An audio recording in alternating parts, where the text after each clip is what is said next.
Welcome to this session of Viewer Levels. As we await the first submission for this session, we're going to look at something from my personal queue. This is Theorymon's Meowser's Title Screen Showdown, which was uploaded on the 28th of June to mark the first anniversary of Super Mario Maker 2. And it appears that Meowser's title screen factory has been found. Save the anniversary.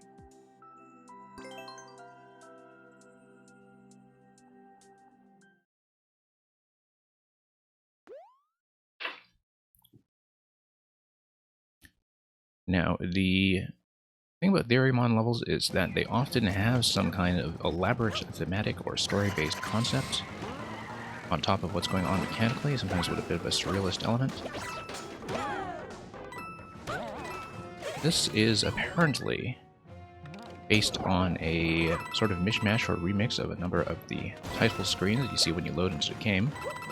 As someone who's constantly in this game, I don't actually see the loading screens all that often, and so some of the original sources, of course, will be a bit unfamiliar to me. However, it looks like I'm going to get off the Koopa car and just kind of hold down the jump button and spring over everything right away. It certainly looks like a slightly more effective way of doing this than what I was trying on the first attempt. And yeah, I guess if you survive with the car all the way up to this point, you can bust through here and grab the 50 coins accordingly.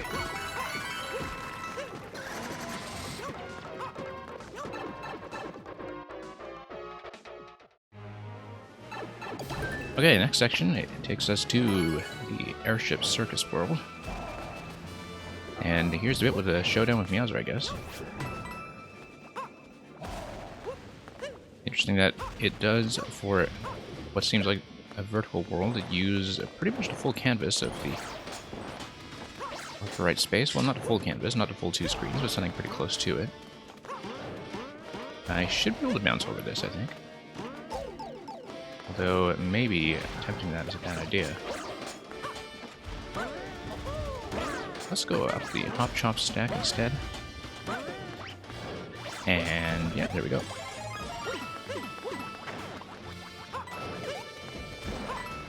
And we'll just continue following the arrows. Although that is kind of tantalizing, I think, being able to grab the cat suit on the right side. Probably the aid of the Hop Chops. But I think that kind of trampoline bounce mechanic side to side is maybe just a little bit outside what we can do reliably, so we may regrettably have to pass on that and do without the cat.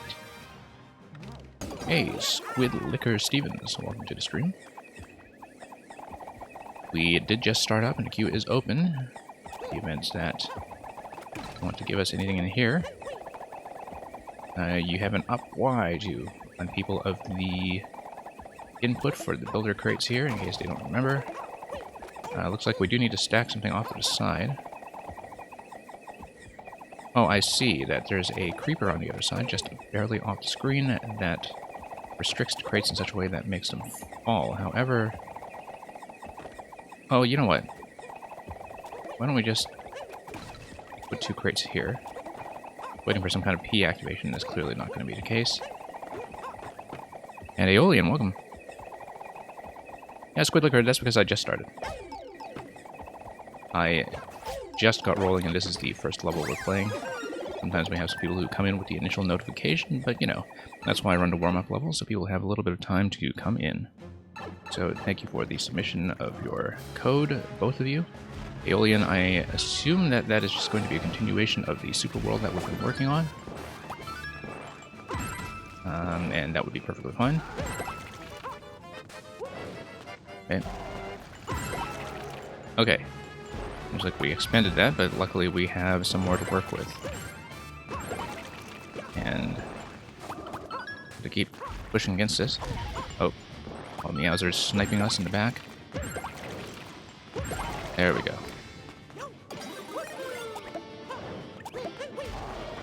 And P-blocks clearly marking what to do with the builder suit, which is such a versatile suit that sometimes We do kind of need that, although it might permit some cheese as well that we haven't seen as yet. Whoa, okay. That was unexpected, but the lava level is mostly just there to scare you, by the looks of it. Look for key door. Got some side flops here that we can, in fact, hit with the hammer if I have decent timing with it.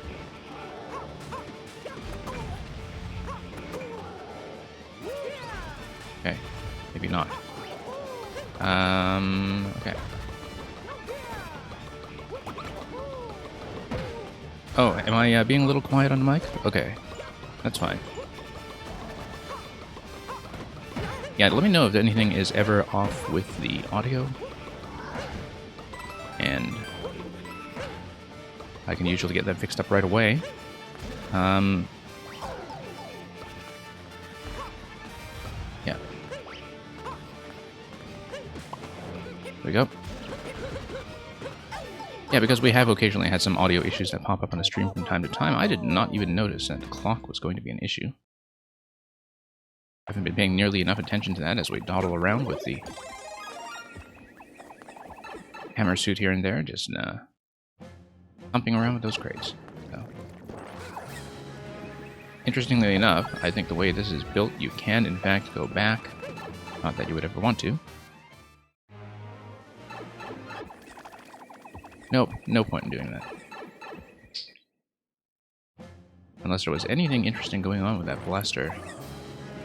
This place just below that creeper there in the previous screen. Whoops. Expect to get sniped by fire once again. Oh, I see, that's what's going on.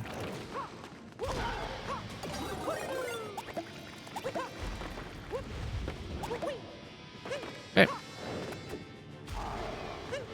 I sound like a sport narrator on his day off. I have been told that I do remind some people of commentary for various live events. There's somebody who comes by regularly here who says that there's a commentator for marble racing that I apparently resemble. Which of course just introduced me to the concept of marble racing, which is itself kind of a treat. But yeah, apparently this is what people in that field do on their day off, is they play some Mario levels from time to time and, you know, take a break from the usual events in the off-season.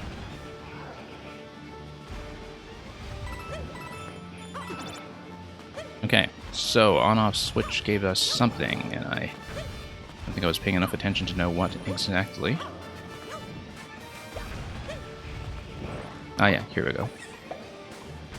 And that will be a very useful mushroom, followed by an equally useful snake block, I hope. Oh, no. Oh. Okay, was definitely not thinking in that moment.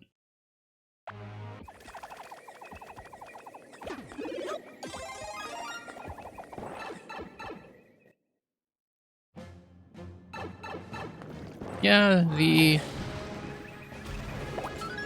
thing I've learned about streaming after having done it for a few months, I'm a relatively new streamer, is that you do kind of have to pace yourself to not lose your voice too quickly. And yeah, sometimes the pace of it picks up a little bit as people come in and the experience becomes a little more interactive. But it is very true, I think, that gradually you kind of learn that streaming like this is actually very much an exercise in endurance. Okay, did I consume all of the bullet heads? I think I did. Luckily, not a problem. I think that just mostly gives you a bonus. Oh yeah, okay, I see what's going on with the flops here. The idea was that I was supposed to bust through with the bullets. But you know what? I've got a hammer. Why don't I just use a hammer? Come here. Come here. Get back here. Let me get you. Okay. Didn't notice that last time because I think I had lost the hammer by that point on the previous attempt. And we'll move on. Okay, this time we are not going to die to the lava level as it prizes in the bottom. Now, we're coming back here for what reason? We're coming back here to get around this pipe with the on-off state kind of moved around. Interestingly, the crates are still kind of globally active there. I don't remember which surface they were on. That seems to work. And through the door we go.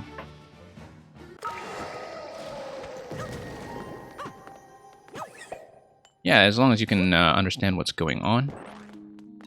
Like I said, still just getting warmed up for the day. It could be that my mic is off axis slightly, actually. That might be why it's coming through a bit quietly. We can definitely make some adjustments here and there to get that fixed up for you. So, yeah, the feedback is always welcome. Certainly don't feel like you are complaining or anything. But yeah, that's it for Meowser's Title Screen Showdown, so let's get into the queue. Yeah, that level is supposed to be kind of a mashup of remixes or parodies of the things that you see in the title screen, although of course translated into the 3D world style within the limitation of only having access to two styles, of course, both in the main world and the subworld. Not being that familiar with the title screen content, since I leave the game suspended most of the time. We didn't quite pick up on all of that, but we managed to make it through and navigate our way through that winding on-off maze. So, let's get into it. And Matthew, thank you for the submission. So for those of you new here, since we're going to be continuing a world, I'll just put up my world rules. We are going to do consecutive levels within reason. Like, we're going to proceed from one level to the next if we've only been on the submission for 15 minutes or less.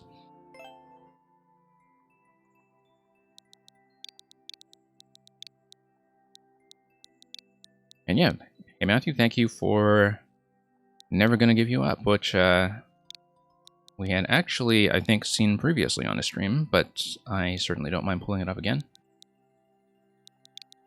In fact, I'm pretty sure, if it is just a Rickroll level, that somebody had previously sent me a level that had a hidden comment with the code pointing to the Rickroll, which was kind of interesting as a way of presenting it. But maybe this is a bit of a counter troll where you sent me something completely different. So let's continue from where we left off and see how this super world has been doing. So this one has been one that we've been progressing through rather steadily. Currently on world 3 out of 8, and yeah, the adventure continues. Let's just pick up a couple of 1-ups in case we eventually get careless enough to spend all 39 of what we have left.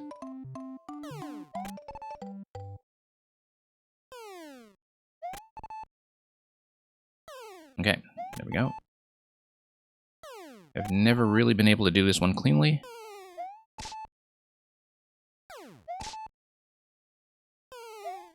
And yeah, here we are. Okay, never mind that.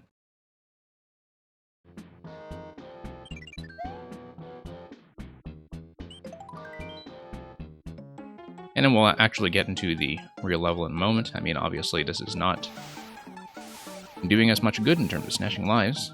Probably be faster to just head straight into the level and start snagging all the coins, but hey, we actually got 3 for once, which seems a little bit unusual for that minigame, but let's continue and hit the castle of World 3.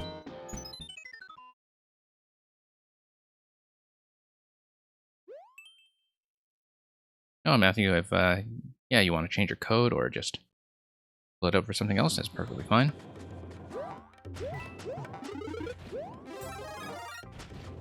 And this is just a little bit of an optional challenge that looked very easy, and of course we're going to take a hit on it for no reason. Okay. Sneak around the side there. I don't know if that was maybe the best way to do that, but we'll take it. And I knew that was coming, given that you had very clearly shown me what that concept was going to be in the opening stages of this level. But, you know, still kind of getting warm and maybe being a little bit unnecessarily careless. And maybe spin jumping over is the optimal way to do that. Oh. There we go. Oh, okay, that's going to drop spikes. That's slightly concerning, but I'll take that. And yeah, I could have just gone for it right there, but we'll drop and continue.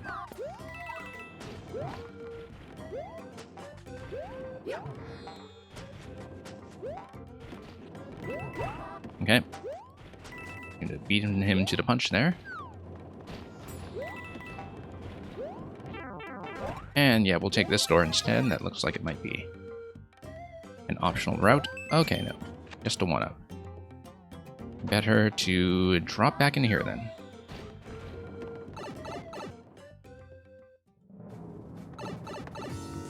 Okay, so what is Morton going to do to us? He's going to expel some flames from his boots as usual. Better take out his goons on either side. Okay. That was slightly mistimed.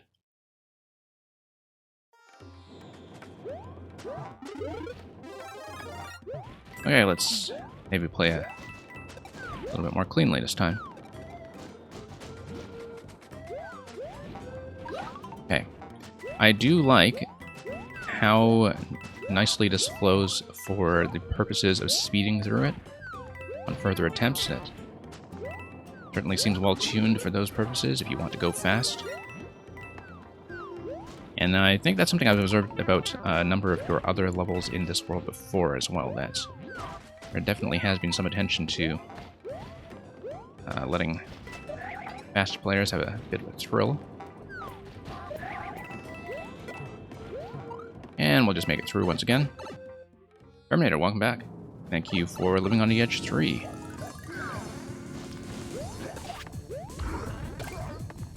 We'll hopefully have a little bit more success with it than living on the Edge 2. But you'll see. Yeah. Sort of felt like before a room like Morton's that there should have been, or may have been, a mushroom, even a hidden mushroom that's slightly closer to it. Actually, no, I know exactly where that mushroom is. I even got it last time. So let's actually remember to do that this time if we are there and small. Oh, whoops. Spending way too much time on the simple stuff, unfortunately. But yeah, still cleaning this up, still kind of getting warmed up as we get in the queue for today, and it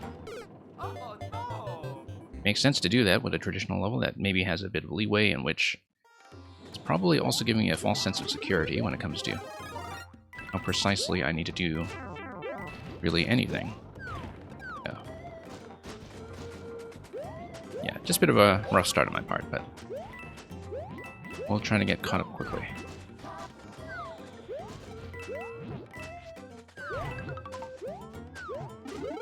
But yeah, generally I think as a traditional setup or layout, the spacing has felt pretty good so far. I mean, sometimes you do run right up against the spikes as they launch the spike balls, but other than that, I think it is fairly manageable. Oh, didn't do that. And I wanted to beat him to the punch once again, but yeah, I like that little mushroom placement at the end, actually. That makes you take a slight risk. You have a bit of a risk-reward balance. At the very end, that of course gives you, in return, a one-hit safety net as you enter the Morton room. Whoops.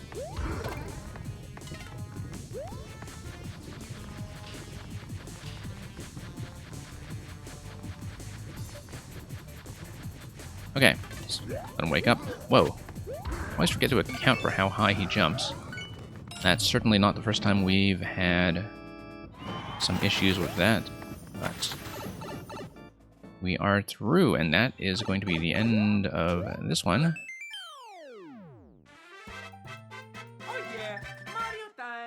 Now, of course, as a super world that we've been on for a very short time, I will proceed to the next one for now. I'm surprised that that is the world record, but I guess everything is in a single segment without a checkpoint in between. And so, of course, that is not a particularly tight record, given that the level does seem to have a bit of a speedrun flow built into it that we did not fully exploit on the successful attempt. So, let's just move on to World 4. And yeah, like I said, until we are past 15 minutes from the start of this submission, I will continue from one level to the next, since I do think that short traditional levels benefit from being played in a set like this. I think it's often a good idea. And yeah, we've been kind of revising that policy as we go, just to make sure things remain reasonable for other people waiting in the queue. So, have a little bonus screen there with occasional hammer.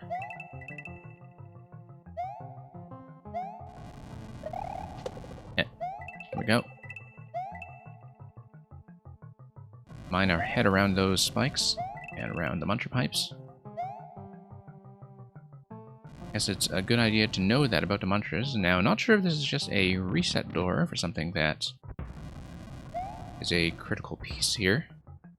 Looks like it very well may be, except I'm not exactly sure what that is resetting. In terms of something critical, like a critical piece that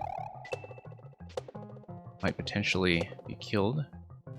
Looks like these tracks are just decorative to act as suspension points for the platform over here that's hanging over the chomp pit. I mean, I guess it's also just a pair of doors that is there as decoration to show you the town hall. So we know there's a key that is somewhere around here that we'll have to keep a lookout for. Its precise whereabouts are currently unknown, but we'll just pop these open. Oh, that's kind of nice. It bothers me slightly that it's not symmetrical around the semi-solid, but, you know, you make do with what you can when you are trying to make decorations that are at least slightly naturalistic. It's like I have text-to-speech enabled? Yeah, I guess so. I mean, hopefully with a slightly better speech engine than what one often sees in the text-to-speech that you get from people who use it for subscriber rewards or bits rewards, as you may have seen on some other streams. But yeah, that's... whoops. This was the first level you made in SMM2. This is not bad at all for the first level you made. In terms of, you know, trying to get the traditional level design down right away, I can definitely tell that, now that you pointed out, that something like having the hammer pop out here, I mean, that's very much a kind of we're playing with Mario Maker moment. I think that tends to be the case for a lot of people who, whoops, get into this game, is that even in Nintendo's original marketing for the first Mario Maker, that's one of the things they were very eager to show off, was just enemies catching you by surprise out of question blocks, which is something that pretty much never happens in standard official Mario, and so was always marketed as one of the ways in which the Maker experience would differentiate itself. Okay, let's get out of here. And yeah, thank you for the submission of 2 mini puzzles. We'll hopefully get to that before too long. Whoa, got sniped.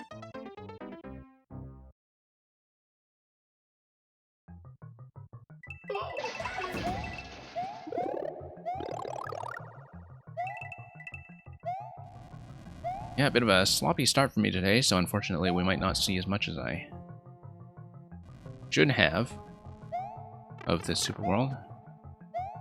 Given that these are pretty reasonably short levels to the point that I don't particularly mind, for instance, the lack of checkpoint placement, which I think other players would find much more noticeable. Now, where was that Koopa? Yeah, we do need this guy. But yeah, I can definitely tell right away that there was a lot of attention to decoration.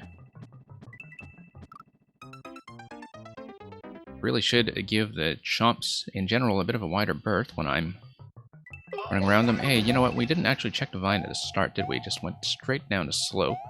Oh no, that's nothing.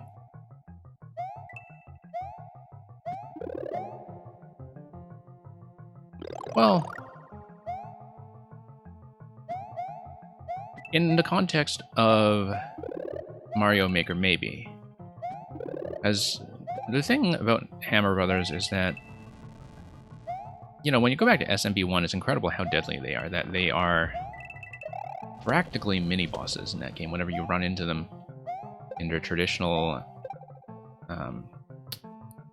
layout with the powering on the, you know, 2 rows that they jump between. 2 rows of blocks. And in the context of that game, that kind of made sense for its power progression, since item-wise you're kind of limited to the Fire Flower, and then you can really feel the huge power bump, like just a massive power bump of the Fire Flower in SMB1, in part because it lets you get through things like the Hammer Brothers. And at that point already, they were already finished, or rather thinking about how to create kind of very enemy-specific interactions. Whoops. Why did I do that? That was a total miss. Like, you know, the multiple tactics that you can attempt against the Hammer Brothers. Hitting them from below, hitting them from above. The very simple stuff that we take for granted now, that was still new to the design language of how you would interact with a platformer. And so, you know, the fact that you would need to kind of be that tactically sharp comes to engaging with an enemy, something that I think was kind of newly introduced by the Hammer Brothers in SMB1 in a way that's very easy to overlook now, because we kind of take that for granted. I do think that they are legitimately pretty difficult to deal with. Oh, there's the checkpoint right there.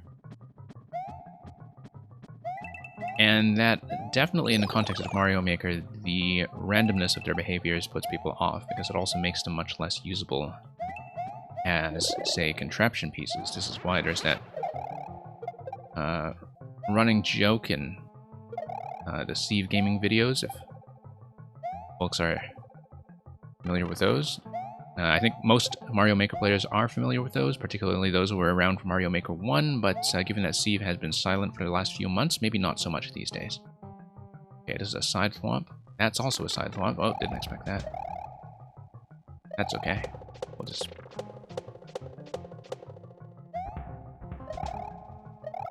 Okay. Bit of a tricky obstacle, but it was shortly after a checkpoint, so... We'll just get back into that.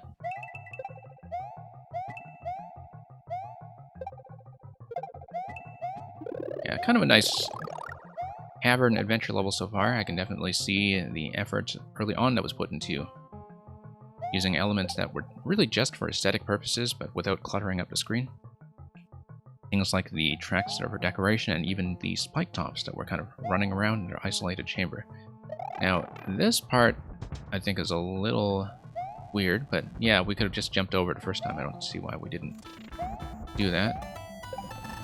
Okay, here's the mysterious Murasame Castle, and oh, look at this Rocky Wrench trying to snipe us from over there. I wonder if this was an exit from a previous key door.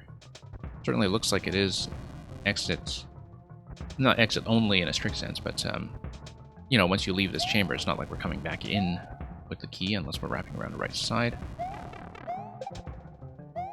Yeah, some of the spacing is maybe a little bit rough there.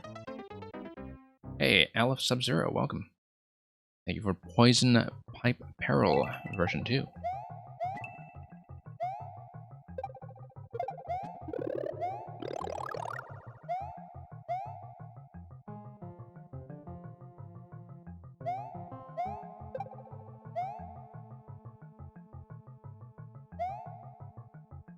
Okay, let's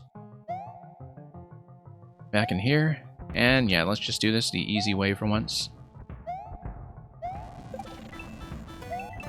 Okay, actually having a cape this time, that's sort of an interesting progressive power-up, but one that will make this part substantially simpler.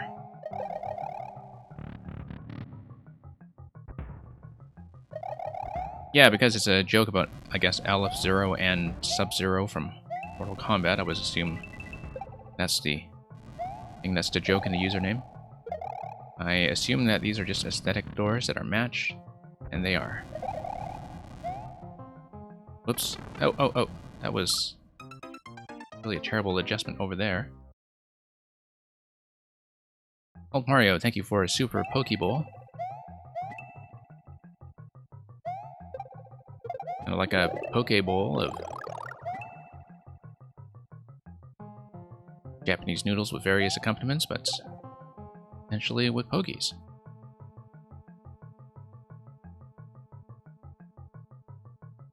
Okay, let's... Because again, sorry, I'm usually not this sloppy a player, for those of you who are new here, you know, with fairly simple traditional setups like this. But yeah, it just sometimes takes a couple of attempts to properly get our head in the game again, so... Oh, that was a mistake. Okay, here we are at the gate. Let's just take it.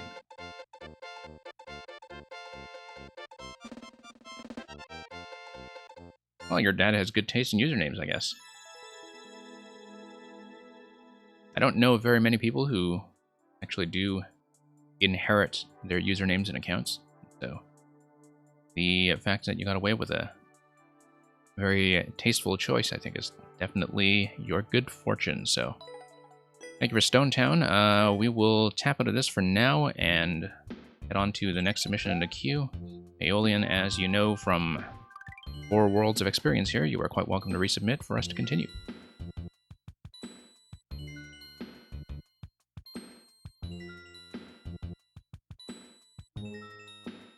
And let me just check the list quickly. Yeah, we usually do next and sub next, but I don't think I have any subs in here right now, so... Yeah, and Terminator, you'll be after the current submission that is from Squid Liquor Stevens.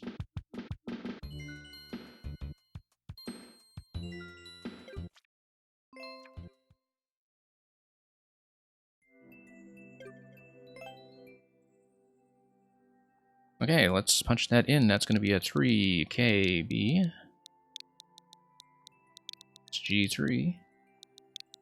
DFG.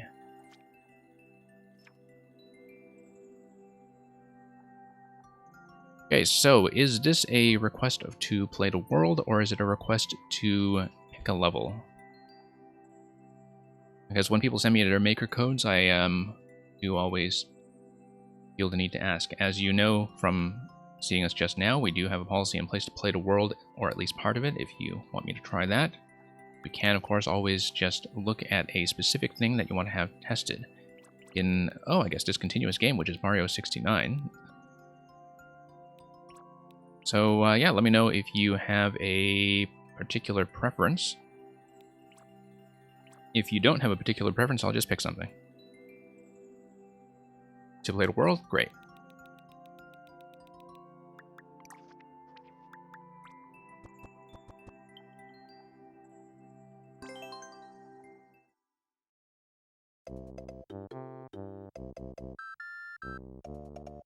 Okay, so here's a Super Squid Liquor World.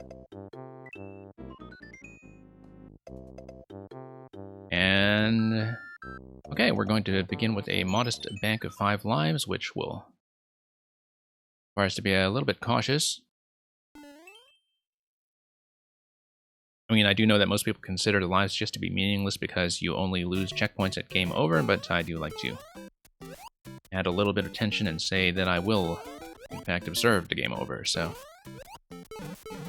let's be perhaps a little less reckless than I was previously as we clear this out. Every level has 3 red bonus coins. Okay, I will look for those whenever possible. I do appreciate doing bonus objectives when it comes to levels that are kind of on the traditional side. Oh, here's the flagpole right there already, I see.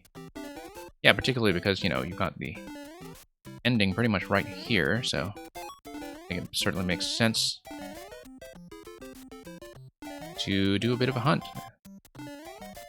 So we've got 1, we've got 2, okay. Yeah, because it certainly seems like, from this level at least, that it's very simple to complete, and that the main thing that's adding interest to it is the ability to look for something like the door to the true ending. Hey Rammers, welcome.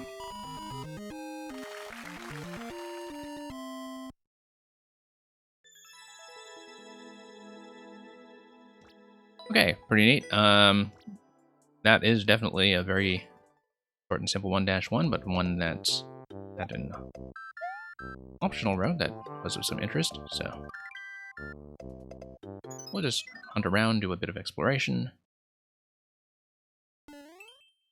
Certainly seemed tuned that way, easy to clear, and more engaging if you choose to actually run around and do the coin hunt, so. Okay, here is S2. Might be something significant, but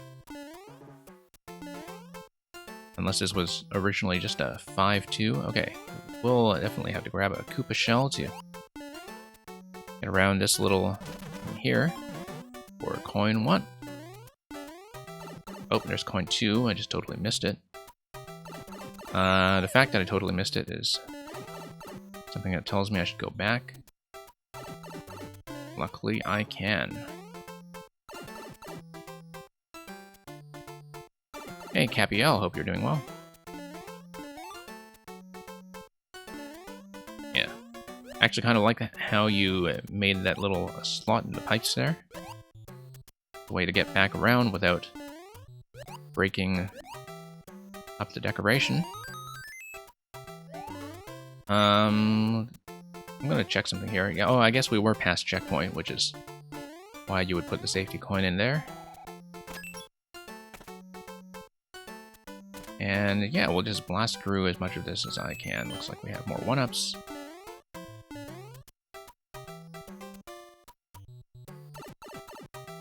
And thank you for Boozies in the clouds. Now that you have punched in the correct code, Caviel.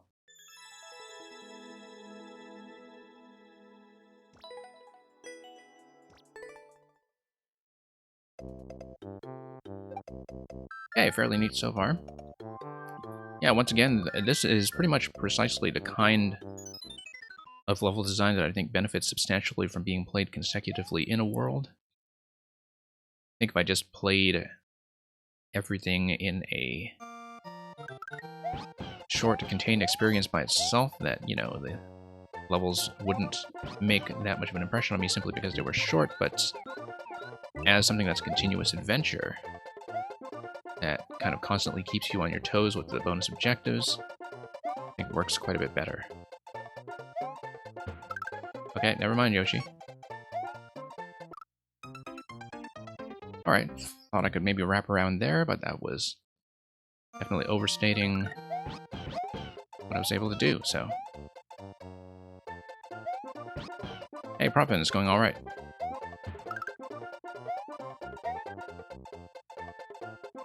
Yeah, I think the intent was probably to jump over one of those stacks. Seems a little threatening. I think it's probably much better to do a jump off Yoshi somewhere around here. There we go. Much better. And we'll just check the upper path. Certainly seems like it was built as maybe a bit of a speed path. you were going to be daring enough to bounce over a lot of these guys continuously. Okay, gonna keep Yoshi going into part 2 of the level. Yeah, pretty nice so far. It definitely does feel appropriate to a World 1. So the Z marker is going to tell us to jump off Yoshi for some reason, but we haven't really explored here yet, so... Okay, looks like that's just going to be a... Whoa, that was unexpected.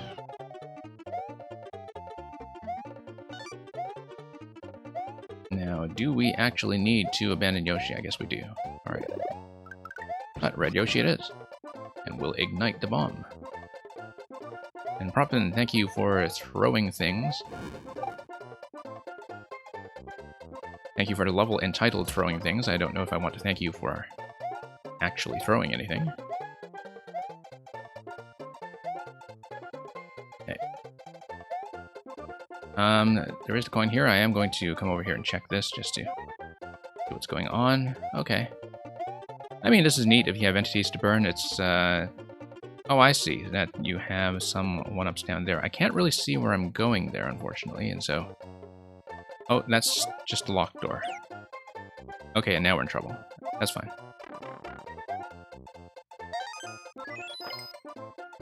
As long as Yoshi is not mandatory in the bonus room. Oh, you were lucky enough for Panga to play your entire world randomly. Okay, so generous number of plays then from all the attention that you would receive from a big streamer like that. Yeah, it's didn't seem like the kind of level that Panga would ordinarily run into, except I haven't seen him stream when he is doing something like a random super world. I usually only put on his channel when he is trying to route some of the ninja speedruns and doing other things that really kind of show off his very advanced level of skill. And yeah, at the pace we're going, we can probably have a decent chance of actually finishing World 1. So we'll just try to make a push for that.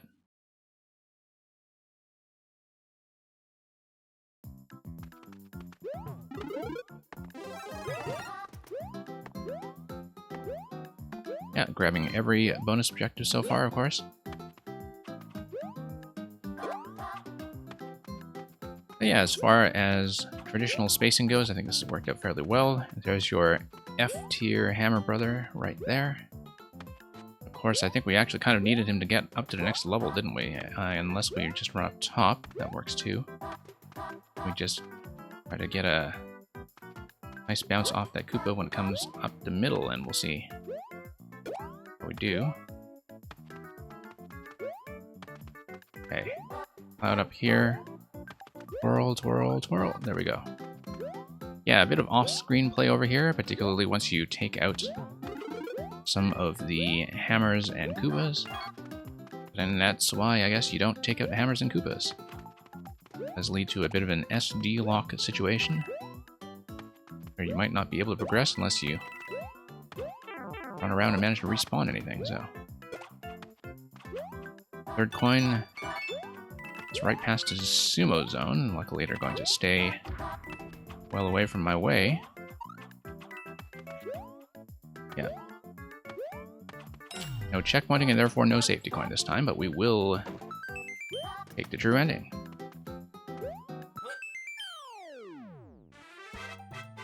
Oh yeah, Mario time!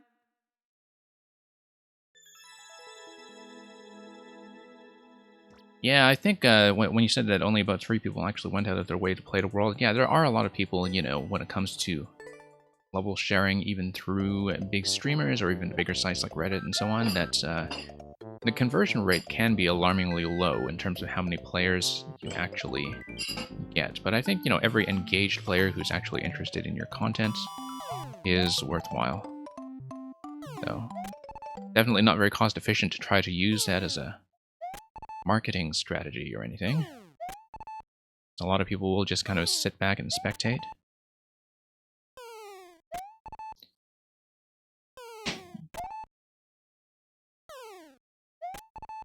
But yeah, it's a pretty good world so far. It's something that I think is well tuned for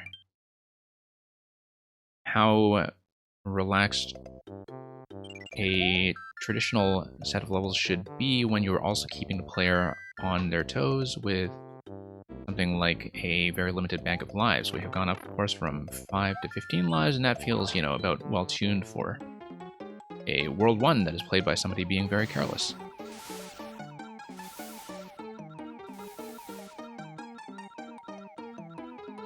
Yeah, hey, Lupus Snoop, thank you for dropping by.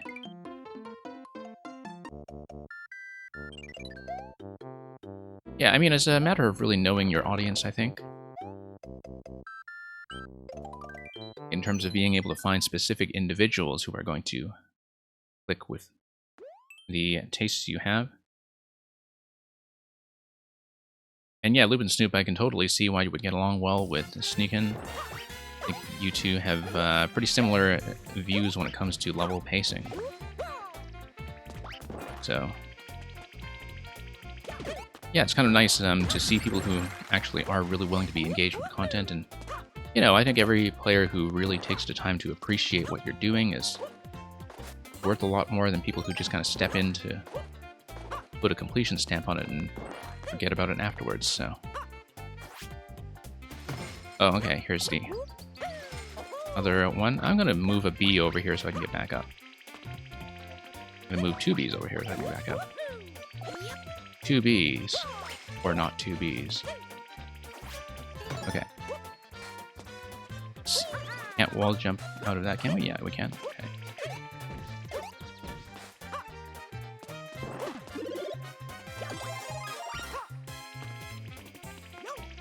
And yeah, up we go.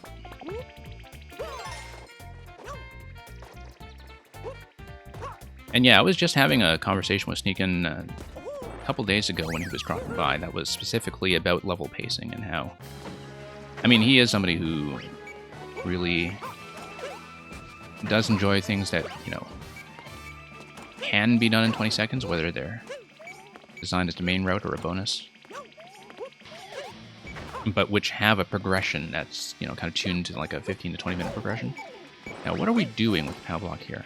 Ah, yes, this must be the boss fight that you said was going to be retuned. Let me pay attention here. We want to activate a P-switch. We want to activate a P-switch using the POW block. And some kind of on-off... Ah, there's the on-off. On-off is going to drop the blaster. Okay. Dropping the blaster does what? It gives us more Bs. But it steadily moves us up. I see, okay. So we create a staircase.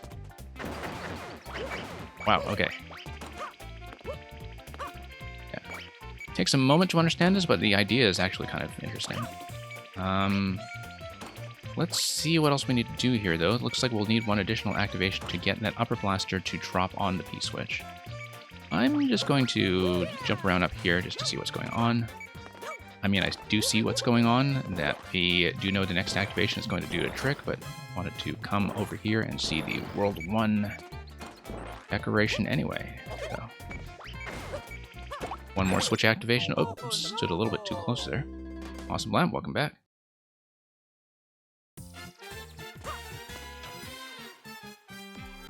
Yeah, this is a World 1 thing. I mean, it's a bit different than what you would typically see, which is just something like a Koopaling room when people do a traditional layout. I think it's sometimes too easy to be trapped in traditional conventions of what a castle should look like when you're doing a world structure, and it's actually kind of refreshing to have something a little bit different, even if it is a pretty simple interaction. I know, of course, that with a bit of an aerial theme full of bees that you wanted to have something that looks very open. But I feel like that, mechanically speaking, this would probably have been improved by a scroll lock on either side. Just to keep everything on screen and readable.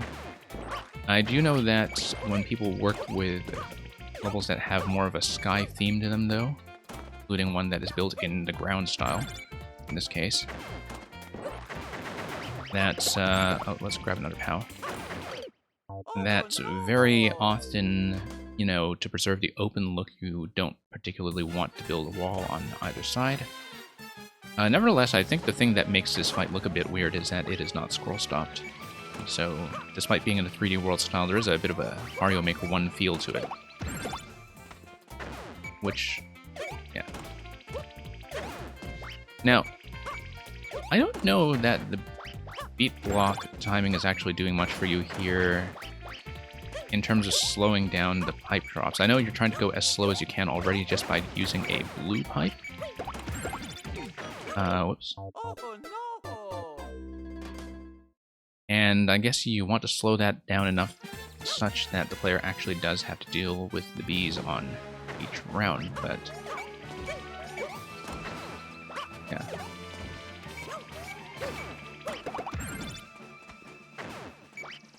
Okay.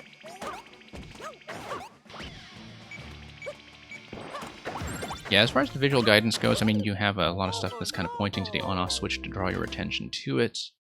But at the same time, I don't feel like that was actually the clue I ultimately wound up using to understand the fight. Like, the clue I wound up using was jumping around a bit upstairs to see what the mechanism was going to be. Oh, look at that, I cheesed it. That must be the cheese you were talking about, yeah. That you just, yeah, cheese it and range it to P-switch. Okay. We'll take it.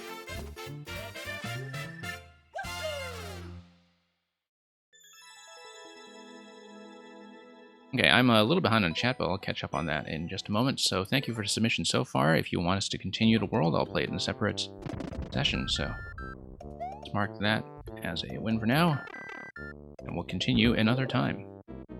Including on this stream if you want to resubmit it, although I don't know how much longer I'll be open for submissions, just given the scale of the current queue.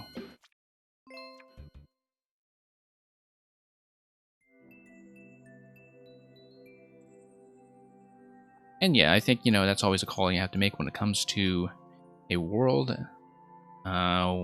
Whether you're going to make those fixes right away to reset everybody's progress, or if you want the playtest to kind of continue first before you make a lot of big changes all at once. So it's going to be sub next, now that we actually do have some subs in here.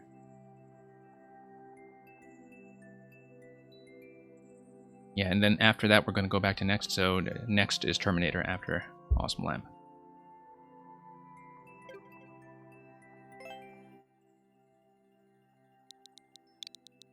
So 5LS DX 6TYG. Continue with your backlog. Okay.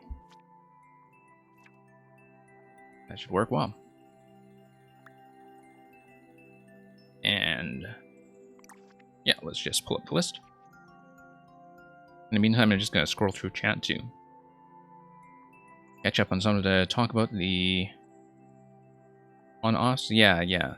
The soft lock that Loop and Snoop identified, that's definitely quite true.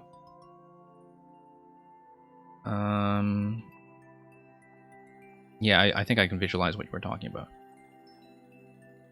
Anyway, let's continue. The Burrow, of course, we had previewed previously in an early version. I may play the new version at some point, but for now we'll just kind of go through some more of the list.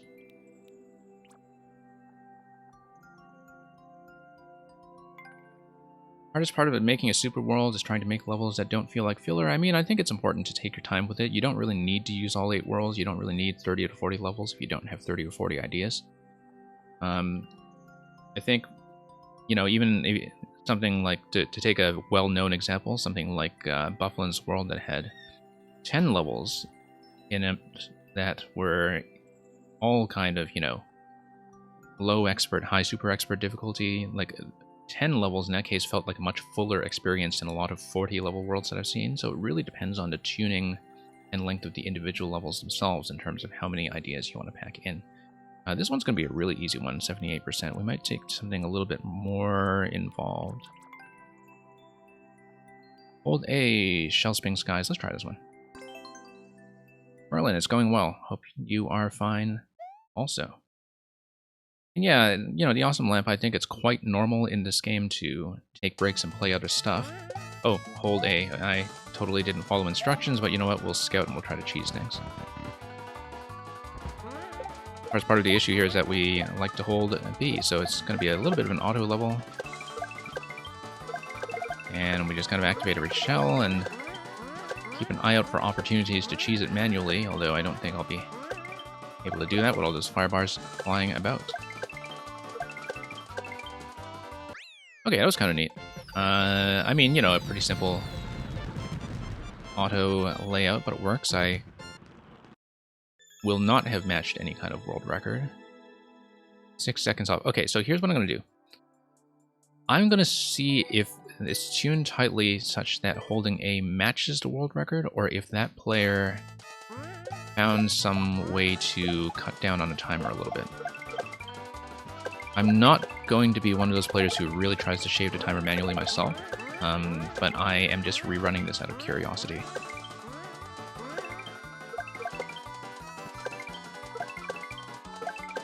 Yep. Okay, a couple of shaves there that drop you under the saw blades that are just mostly there to scare you. Okay, bit of an auto. Yeah, that's pretty much on the dot, so I guess nobody has tried to cheapen anything here or take any shortcuts. Yeah, horizontally it is just kind of sending you forward the whole time. It is not something that really gives you much opportunity to build any momentum otherwise, unless you were using something like a conveyor belt. But yeah, I think that's pretty much as fast as you can go, just given the elements that you're interacting with. So thank you for that. I mean, I guess that didn't really seem like much of a playthrough, did it? But Awesome Lamp, like, you're in the sub queue, so maybe we'll just go next for now, and you can resubmit more if we want to see more. So mark that as a win.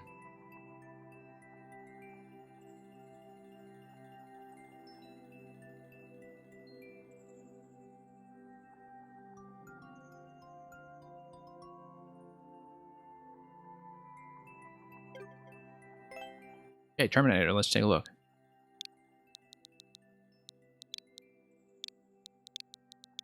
But yeah, I think sometimes, you know, people do have a little bit of doom and gloom about the game feeling dead, of the big wave of players that comes in every patch.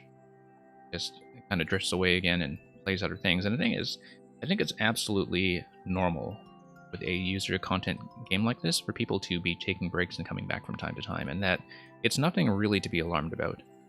Particularly with the pace of content that I find that I'm always playing, you know, as somebody who does viewer levels, that, like, this game will have content waiting for you whenever you want to come back, and ideas waiting for you whenever you want to dip back into the editor. So this is Living on the Edge 3. This is from back in July, so this was a week 1 level. Again, one of the sword escort levels that we have seen in this series before. Oh, no, sorry, this is a July level from this week. What am I talking about? This is a very new level, not a very old one. Very new level from the new Sword Escort series that we've been seeing a bit of over the last week. Pardon the sort of misreading of the year. And will escort the sword till journey's end, endure, and keep the sword in sight.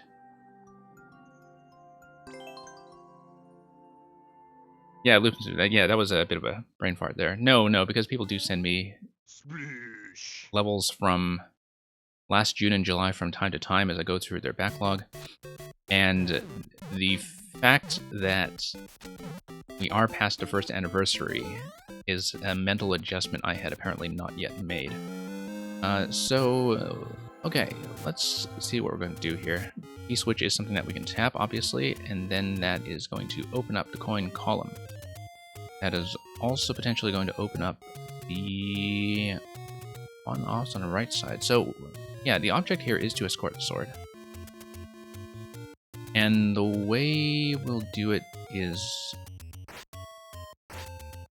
Oh, can we slip under? No, we can't.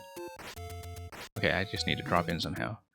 Or is this based on a timer? I think... I mean, we can always just... Hang on, I'm just going to scout ahead and see what's going on here.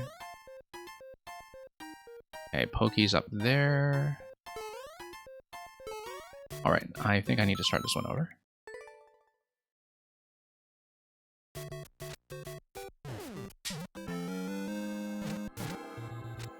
Ah, okay. No, we didn't even think about making this side.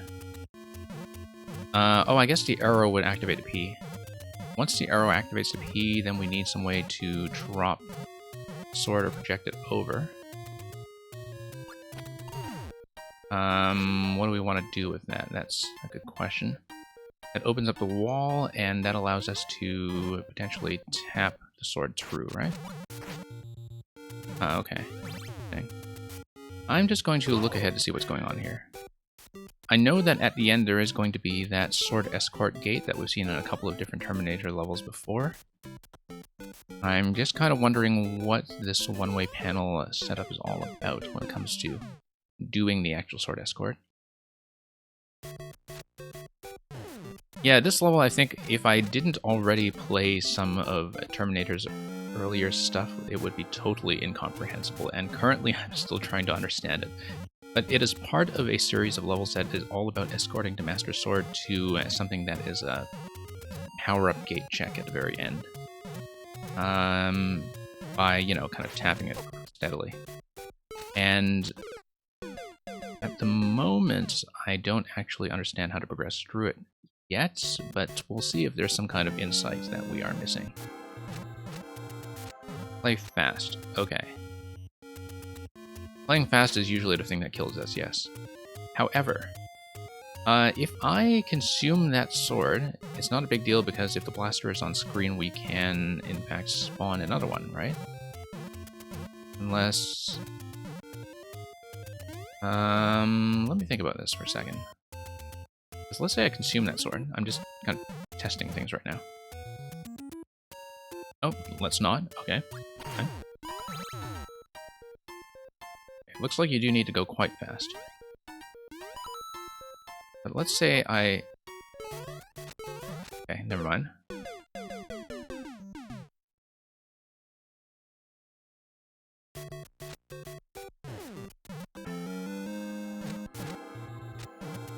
Okay, so you'd basically want me to run right ahead. Oh, no, I see, I see. Okay.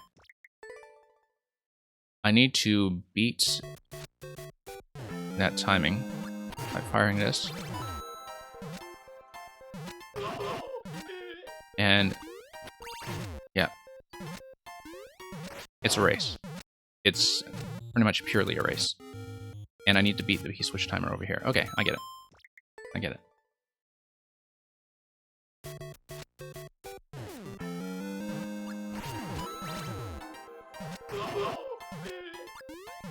Yeah. Triangle arrow markers, I think, sometimes throw me off a little bit. Yeah, I understand it. Whoa. I used a sword and I just went straight through. That was precisely the thing I thought I couldn't do when I tried it earlier, but makes for an interesting gate for you to use it intentionally. Whoops, that's a mistake.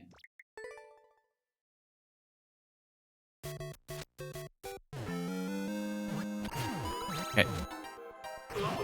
Probably should have used the Pegasus Dash for at least part of this.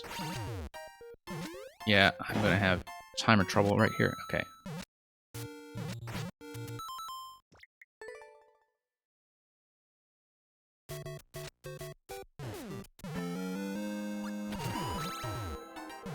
No.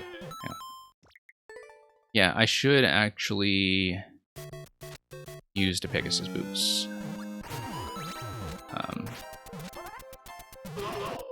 Actually, it doesn't pick up a lot of speed. Not nearly as much as I need. Never mind. I don't have time to bomb, for sure. A lot of forward motion that we pretty much need to play around. Here I need a bomb.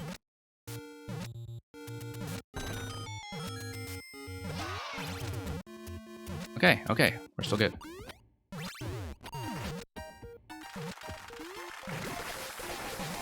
Yeah, this is actually kind of fun once you understand it. Muncher Bump. Oh no, it's not a Muncher Bump, it's a... Okay. Yeah, I think actually teaching the concept in terms of showing the player what's going on in terms of making it clear that it's a race is maybe the main issue here. But that once I understood it was a race, this is actually turning out to be quite a fun level. It is legitimately quite fun. Okay.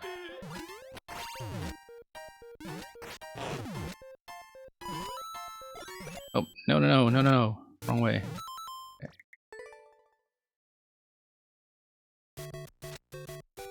Mario Kart music actually would make it very clear that it's a race. That's a very good point. That's one of the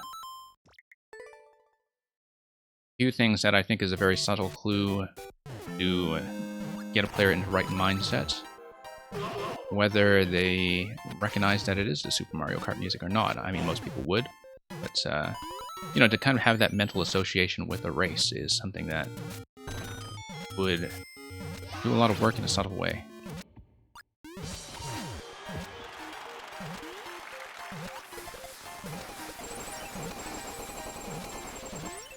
Okay. Oh, no, I went too fast. I went too fast and I blew it before the gates. Okay. I forced that at the end there. Okay, this is doable. This is quite doable. Yeah. I mean, I was kind of initially stumped, but yeah, as soon as I understood it's a race, then everything's fine. I think the thing that makes it unclear that it is a race is simply that I can interact with a lot of stuff here. I mean, I know that at this point you are probably just out of usable one-way panels, but if you did have some one-way panels remaining, and I know that the ones kind of at the top layer are just kind of there mostly for preventing any interference, like even just one-way panels that obstructed you from moving up here might have done some work in terms of clarity, but I don't know, I'm just sort of thinking about the visual signaling here and how that might be improved. But the actual race itself is quite good in terms of the amount of time I have to do things and, you know, in terms of being able to catch up a bit when I do make mistakes and having a bit of a rhythm of push and pull. So, and that's something that I think is very important for things like auto-scrollers and such as well, when they're very speed-dependent, is that sometimes you want a little room for the player to make a mistake and catch up and recover. Not too much room, but a little room. Just a little bit of flexibility so you don't feel like you have to be perfect, but so you have to feel like making mistakes forces you to sort of clean up later on. The one-ways by the springs may still be needed because of the bounce interaction to get everything to line up properly. Yes, that's true. That's true, actually. Just to make sure things line up reliably, forgot to use the arrow.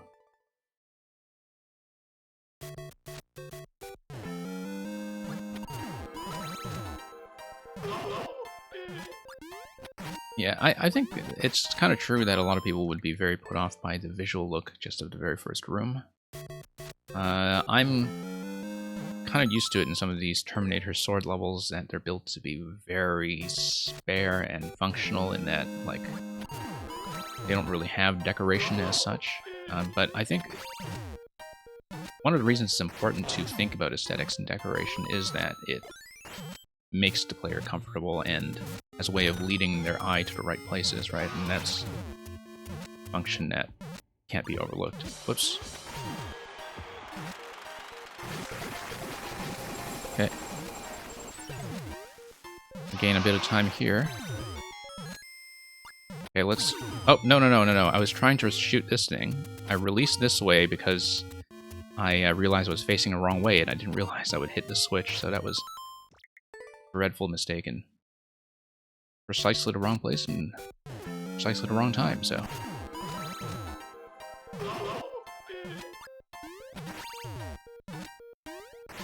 Okay.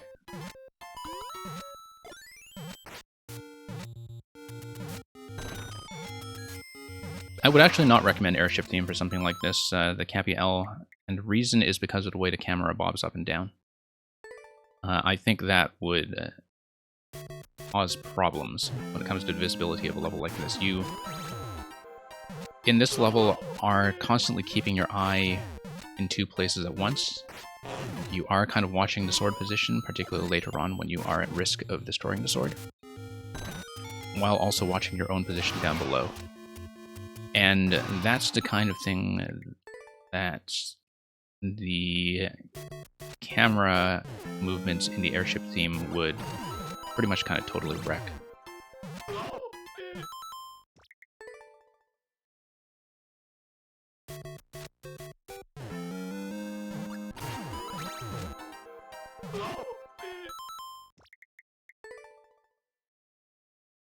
But yeah, that's definitely something I've noticed to be a common factor in these levels, is that they do have this very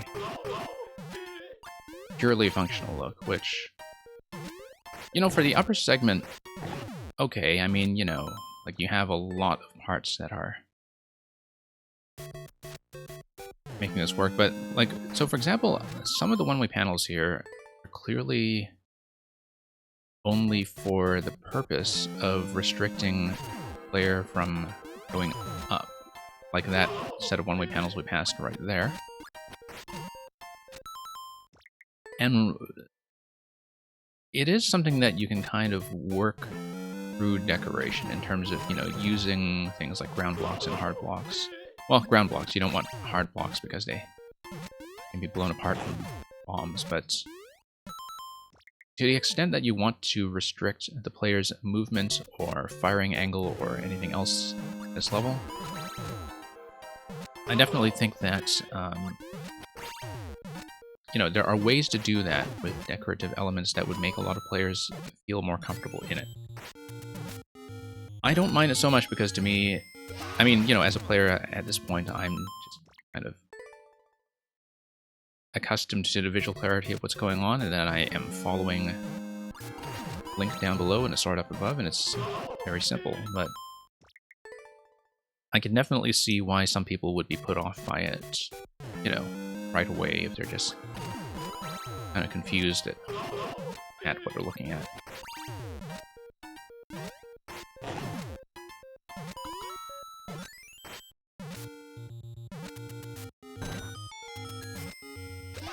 Okay, no, a bit slow there, I think.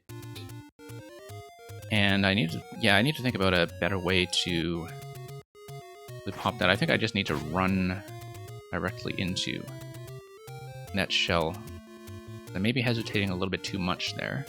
I am allowed basically one bounce of the sword before it settles on that corner position.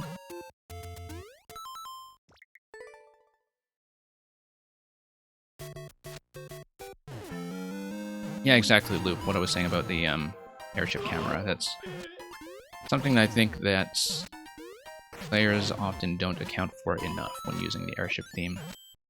Just how much of a problem that can be. Feels like I should be using Pegasus Dash here, to be honest. Okay, no, we got it.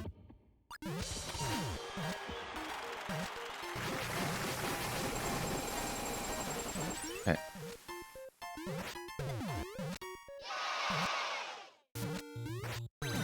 Slightly worried about despawning sometimes, too. Okay. That's the lock. Give us the key, and Leonard's Peru.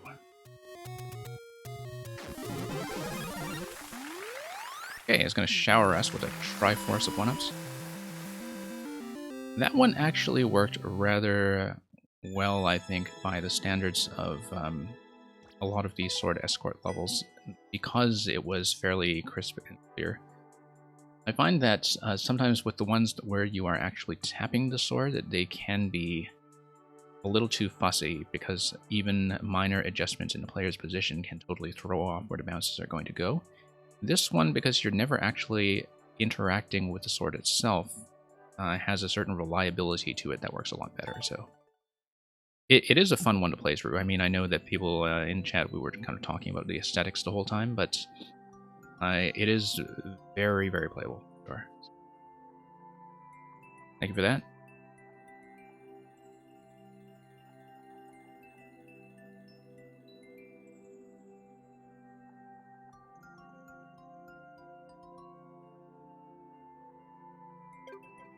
And we'll hit next.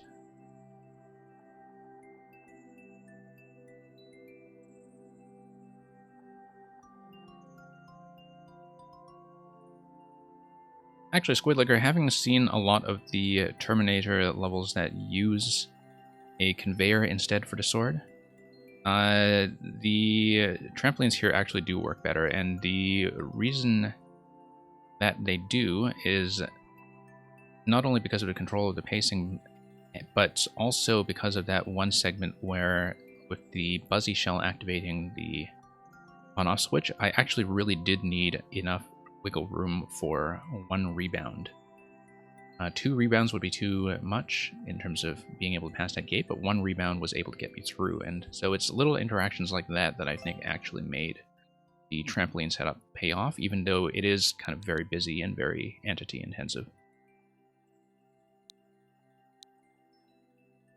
Did I put in next already? So, Loic 3008, are you still here? Let me just check. I think they may have tapped out, so I'll probably put in next unless they check in. So, Alpha Sub-Zero, you should be next. That is what I expect. Loic 3008's not checking in. Go to Alice Sub-Zero.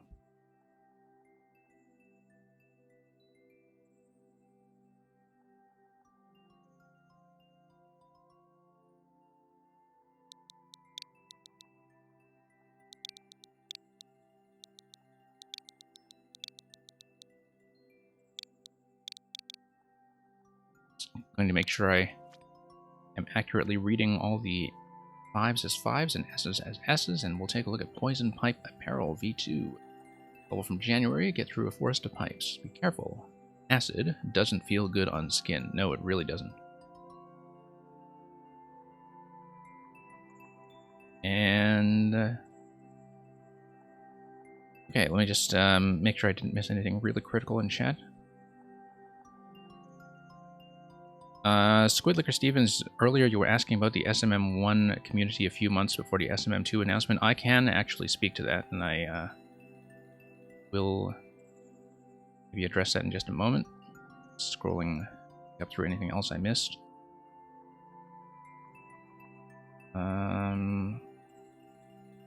Yeah, I guess we were mostly just kind of talking about the aesthetics of layout. Okay, let's continue. And yeah, those of you who did join the queue earlier that I didn't manage to call out, thank you for joining the queue. Let's play the level. So yeah, I actually really got back into SMM1 right after Maker 2 was officially announced. And it had a surprisingly healthy and stable community, considering that it was already, 2 years after people had largely switched from the Wii U to the Switch. What happened with the on-off here? Oh, okay, didn't see this. And because in that frame of time, not only was the level of community knowledge extremely high, but that a lot of the content creators who really wanted to stick with the game had at that point become established. In that it was very clear who was kind of going to be around long term. And so at that point, there was not only a really, I think, a strong sense of community among the people who were continuing to make Maker 1 levels into 2018 and 2019. But also, well, a ton of content and a ton of infrastructure that had been worked out at that point. So, like the original way that Warp World worked in terms of picking codes off of the old bookmark site and being able to scrape the old bookmark site, like that was very well developed at that point. The way that people tended to conduct viewer levels with the viewbots was kind of standardized at that point. In a way that it wasn't so standardized, say, back in 2015, 2016. I missed a coin. I'm too busy talking. Yeah, okay, now let's get pushed in here. If I die, I'm going to make a bit more of a serious coin run. Okay, that's a neat little spot. And so, like, as somebody who was catching up on Maker 1 in early 2019, like, I felt like that experience was probably the main thing that really got me into Maker 2 in terms of, you know, understanding how people were thinking about tech and all that. Okay, this was a short enough level, and I didn't really talk about it when I was playing it, and so I'll play it again to try to do a pink coin route.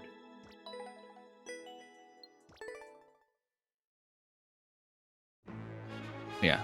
Are you waiting? Hope you don't mind. I am going to run this once more to do a coin hunt. This time I'll actually pay a bit more attention what's going on. Yeah, it took me a moment to sort of realize what the poison level was going to do, simply because the slow speed is something that takes a moment to catch on to in terms of how it's actually moving and where it's going to be moving. So obviously this segment here is asking you to go fast, but then you have little things like the vine that sort of visually throw me off. I think, yeah, as you saw the first time, it took me a moment to realize that doubling back over here was how I would get to the on-off switch, because the arrow certainly leads my eye upwards right away. And of course, at that point in a level like this, you're always already thinking of going up, up, up, right? Here's coin 1. Got that. Okay. And how are we going to... Oh, I see. Looks like I probably skipped a whole bunch of stuff over here. Ah, yes. The on-off, the right side. Okay, so this bit was skippable in platforming terms, but we'll do the coin hunt to wrap around the left side. It looked like something that would probably be an unintended skip, but as something that lets you play for speed, I don't think it's really a design flaw necessarily. I think it's fine to leave in. Whenever you give players the flexibility to, you know, play a bit fast and outrun your poison scroll, they're going to find ways to do it, so. And yeah, let's drop in here. Don't really see what's going on here with the double exit gates. Oh, I see what's going on here with the double exit gates. It's because we need a certain on-off state, don't we, in order to do this part to the left. Which is a little unclear to me, in terms of that particular spot kind of making the player guess whether you want the switch to be on or off, because it will affect something later in the level, but at that point you don't know actually what it's going to be. So, that's the only thing there. Because it looks like you can get out of this in either state, right? Yeah, because you can get out in the off state, you can get out in the on state, and it's not clear to me at that point which one I want. And okay, that looks like it's going to be some kind of throw, isn't it? Or, oh no, semi-solid, okay. No, I see. Took me a moment to read that semi-solid, but we have it now. Whoops.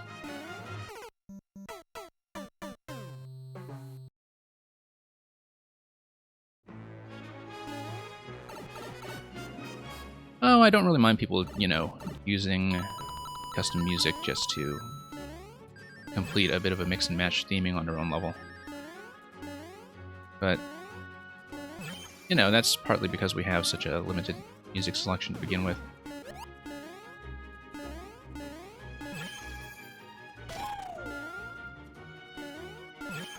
I mean, it is something that's just kind of attached to Mario with something that is level wide.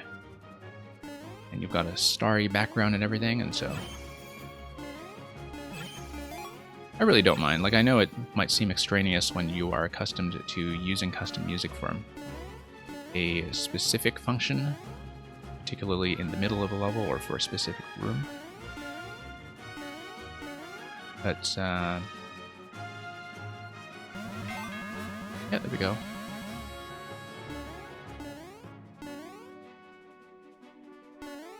Okay. And yeah, we'll come around here. Grab this one.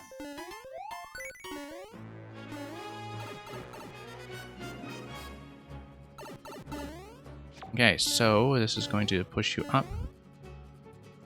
Go also require that you get to the door quickly, so that's going to be one up. Okay, so I see this donut block here, and my immediate instinct is to go down.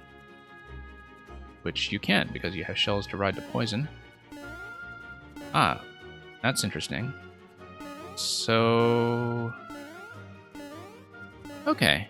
I mean, you can do this, but it does seem like, you know, that it doesn't really have a particular advantage to it other than giving you a bit of a poison ride to use the shell. Like, it's not something that is better than just going straight back through the door and actually slows you down in terms of time, right? I mean, I guess the thing is that when people are going for optional objectives, they're making the choice not to be chasing something like a speed record anyway. But it definitely felt like something, you know, if that whole area in the middle is something that's only accessible for people who get the bonus room, even something like a little bit of a coin message there would have made that feel a little bit more rewarding. So people who do kind of chase that location out of curiosity don't feel like they're not doing it for any reason. But in general, I quite liked it. I thought that there was definitely quite a lot of effort put towards making the pipe and semi-solid decoration cohere. Yeah, I can definitely see where the priorities are in that level, and I think it was pleasant to look at. So thank you for the GGs. And for the follow, would always be happy to see more submissions here. So.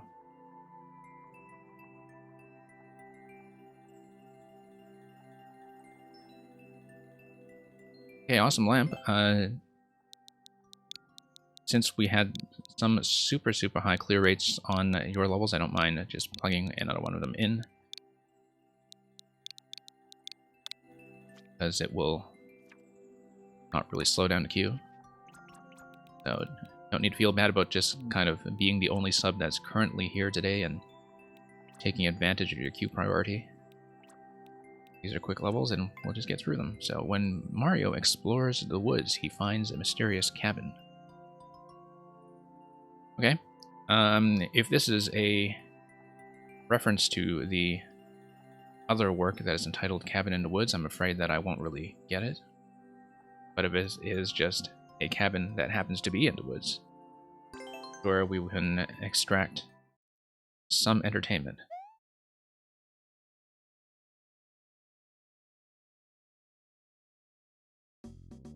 So let's take a look.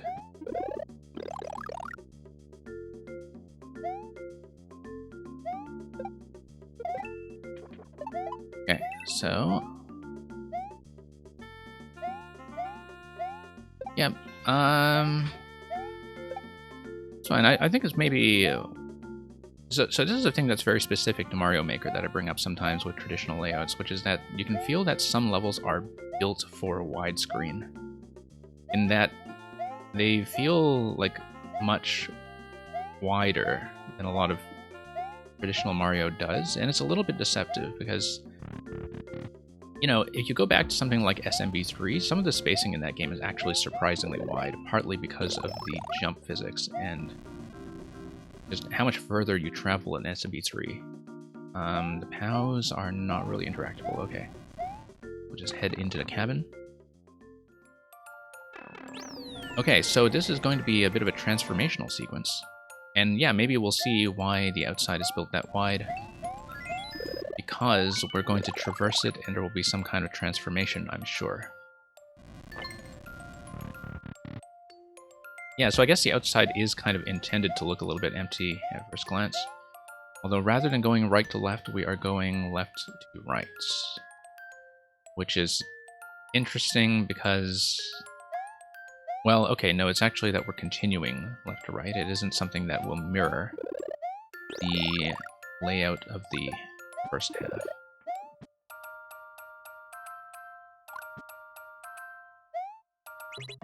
But yeah, the point I was trying to make is that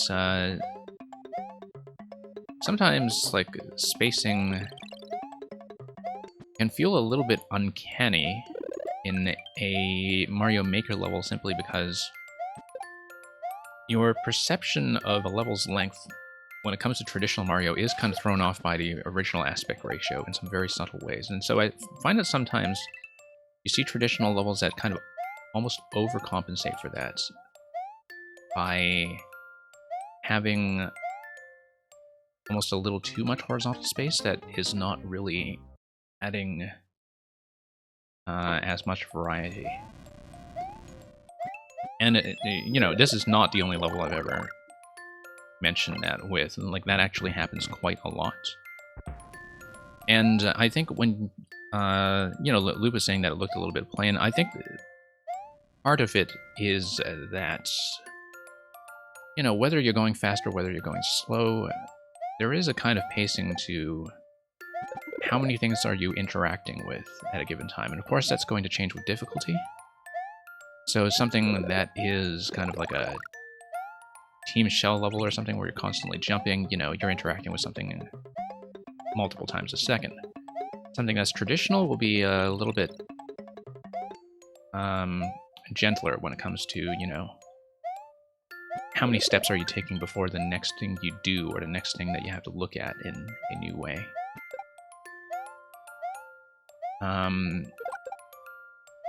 But yeah, no, I can definitely see the aesthetic intent here in terms of like trying to make these look like massive tree trunks that you're going up and down in the woods. Why did I do that? Don't know why I thought I could make that. So I can definitely see what the intention here is when it comes to trying to make everything look like this, you know, massive forest where you can build a cabin like that into what might have been a held stump once upon a time.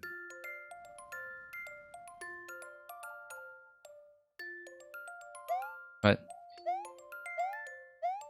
yeah, it's kind of like a bit of a perceptual thing mostly, where like when you build wide, it feels good if there is a lot of variation between the experience for a fast player and a slow player. So like if you look at something like the Donkey Kong Country games, they are a really good example of how to build wide and make it look interesting.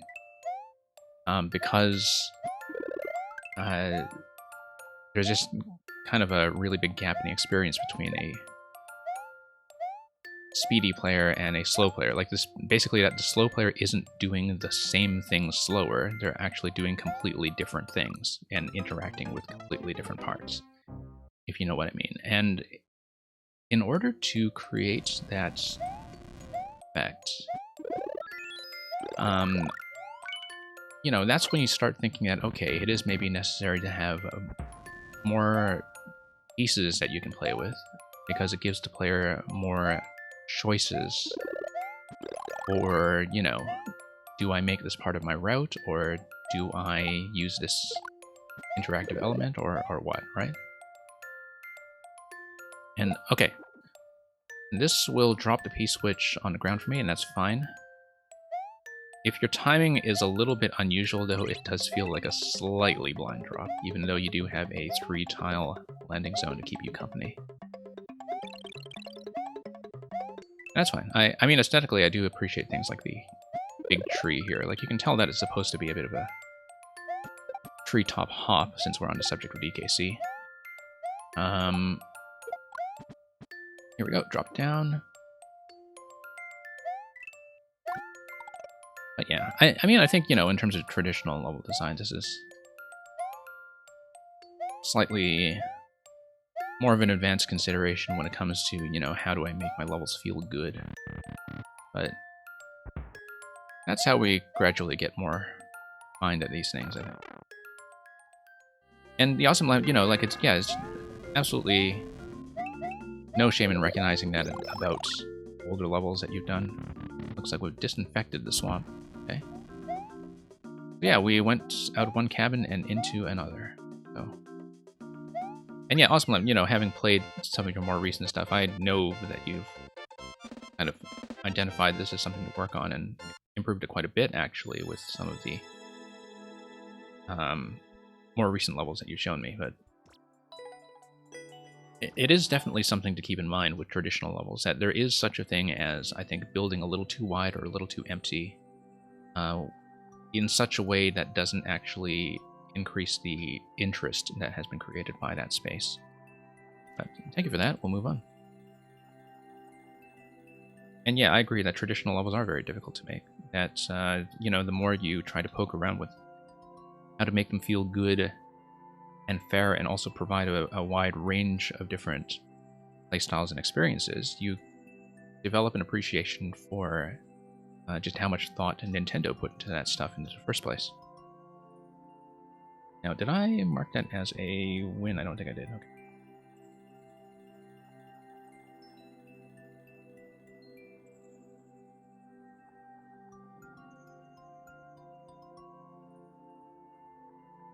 Okay, Alt Mario.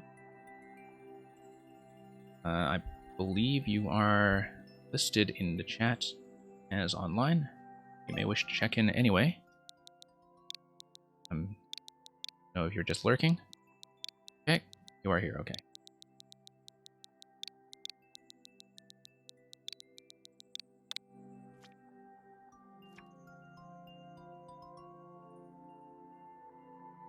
Okay, Super Pokeball. Blue, flimsy lift indicates when to throw over a strike. Don't hit plants. So, looks like the Pokeball in question has nothing to do with a noodle-based Pokeball, but is actually, in fact, a bowling level from a few days ago that is already extremely popular. This one seems to have totally blown up in a span of just a few days. So, let's take a look.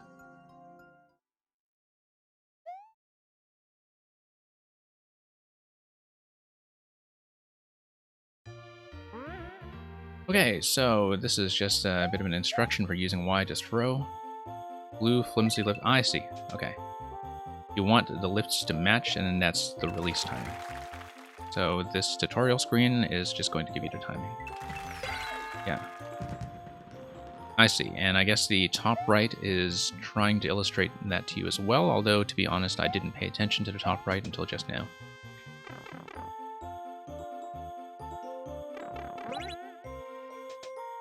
Okay. But yeah, trying to communicate the concept of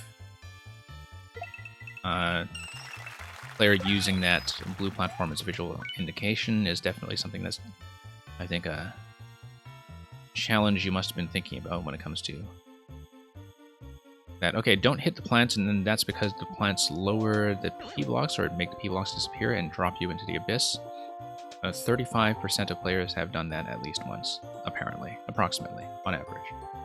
I'm just kind of looking at the scorecard that's on the top level as well, just to appreciate what's going on with it. I guess that's the first frame. We'll continue to the second frame.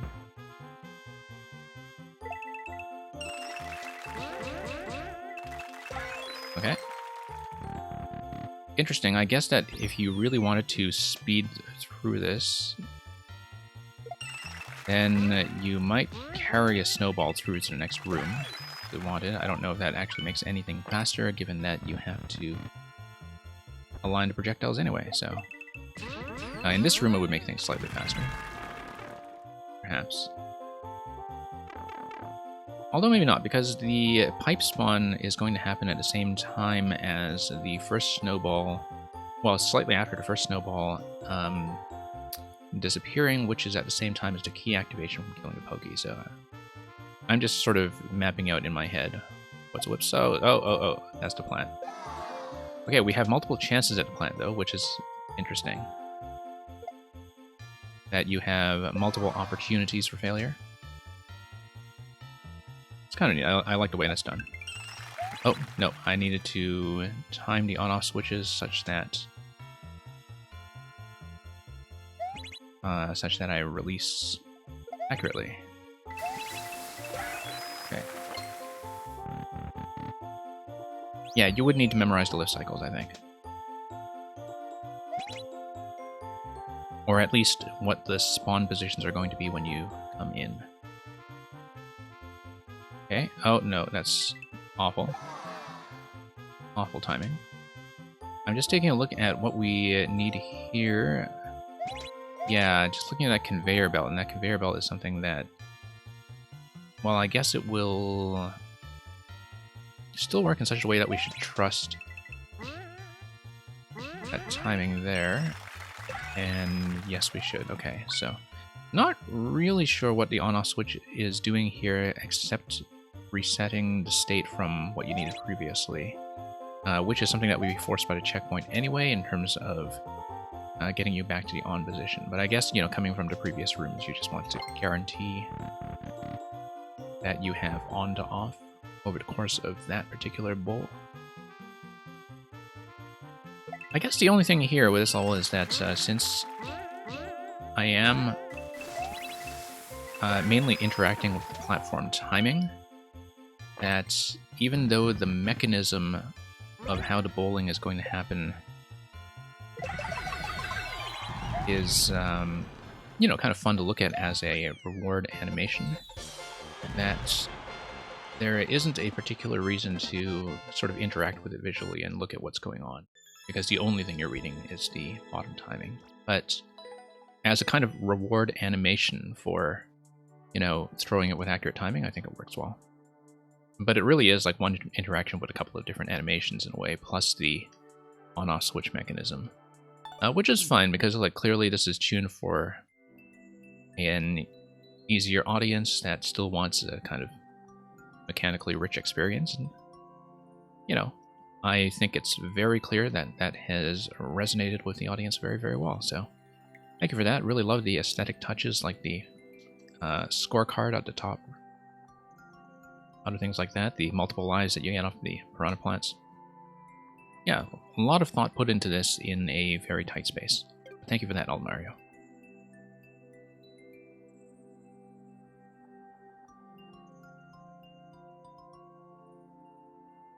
And yeah, a completely pure timing challenge, as Loop was saying earlier. I think that is quite true. Just give me one moment here.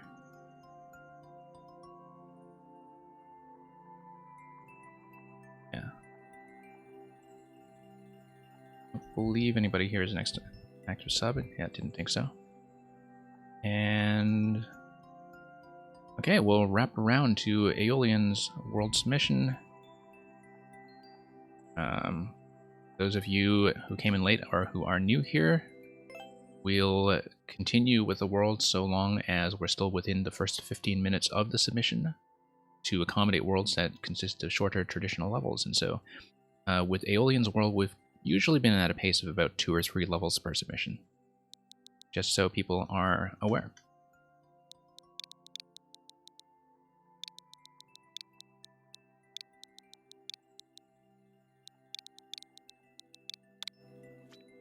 Yeah, Squidlicker, we've been trying to refine the rules so it feels fair to people in queue, but also shows off the pacing of the levels as designed, as you found out, of course, from being a world submitter yourself.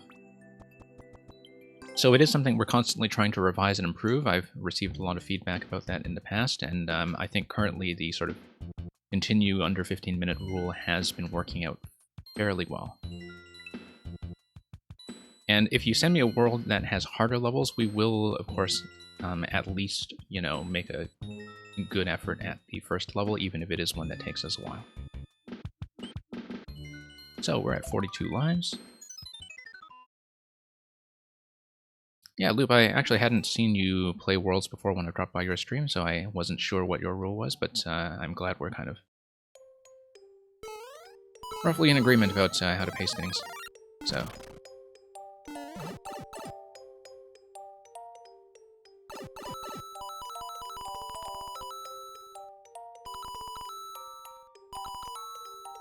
yeah, for those of you who want to have some submissions going on weekends, I definitely do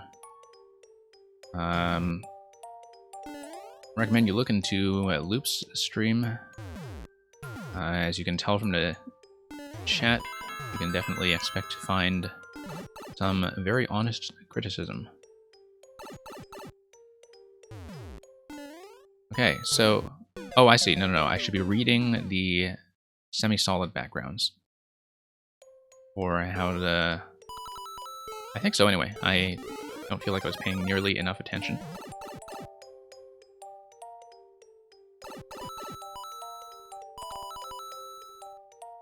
Yeah, my time slots tend to be extremely irregular.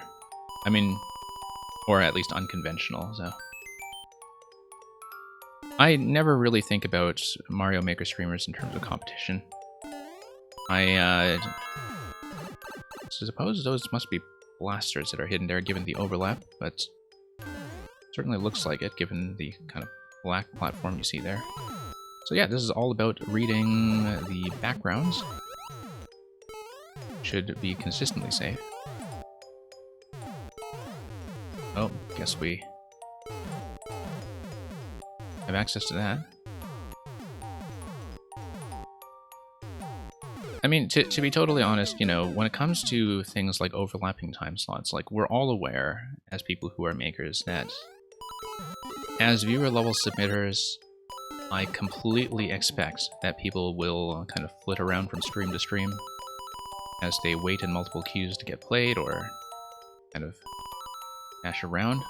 I'm always grateful to people who do stay and are willing to really be attentive to other players' levels, but, you know, like when you have multiple people going on at once, that is just part of the experience of, like, kind of going on a pub crawl with the other people who are also submitting that day, where you see the same faces from stream to stream and see different streamers' reactions as well. But we'll head up this path here. Yeah, it looks like it's just a one-up location, but we'll check the pipes, why not?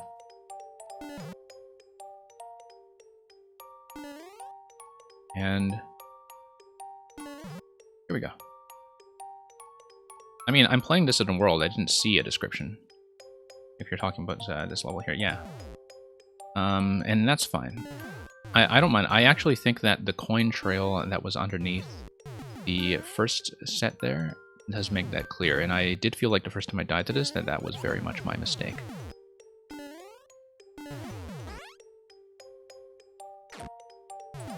Like, it's clear, and it also isn't too noisy about it, that you have a mix of coin markings and track markings, like the diagonal tracks that were in the previous room. And I think it works out. Missed Mushroom, we didn't need it anyway. Well, now we need it. Okay. Can take the bottom layer, but I think I will take the top. No, that was poorly timed. Yeah, James Bond, I appreciate the lurking for sure. I'm glad you find this to be a good experience for that.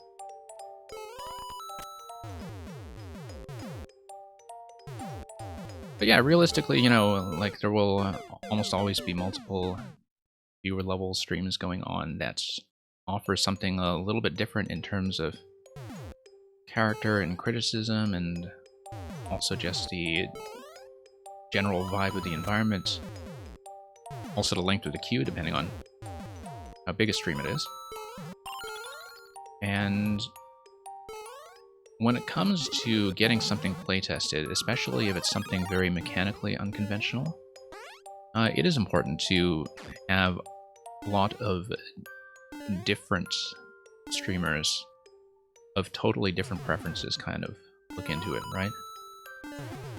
And, I mean, I'm not saying that you should suddenly submit puzzles to people who explicitly hate puzzles, or submit trolls to people who hate trolls, but, you know, that, like, people will definitely have their preferences in terms of what they can handle, different kinds of expertise, and that's, you know, it's kind of valuable to sample them as a playtesting base. I wonder what was through that door if I went over to Flag. I think it's just an aesthetic exit door. And yeah, like, you know, when you test a level against a lot of different streamers who are kind of on roughly at the same time, that you do get a very decent cross-section of what a sort of unknown anonymous player base at large might think, in terms of, you know, is there something that's going to consistently be a cheese or a problem? Is there something that's consistently going to feel like it is a bit undertuned? Things like that.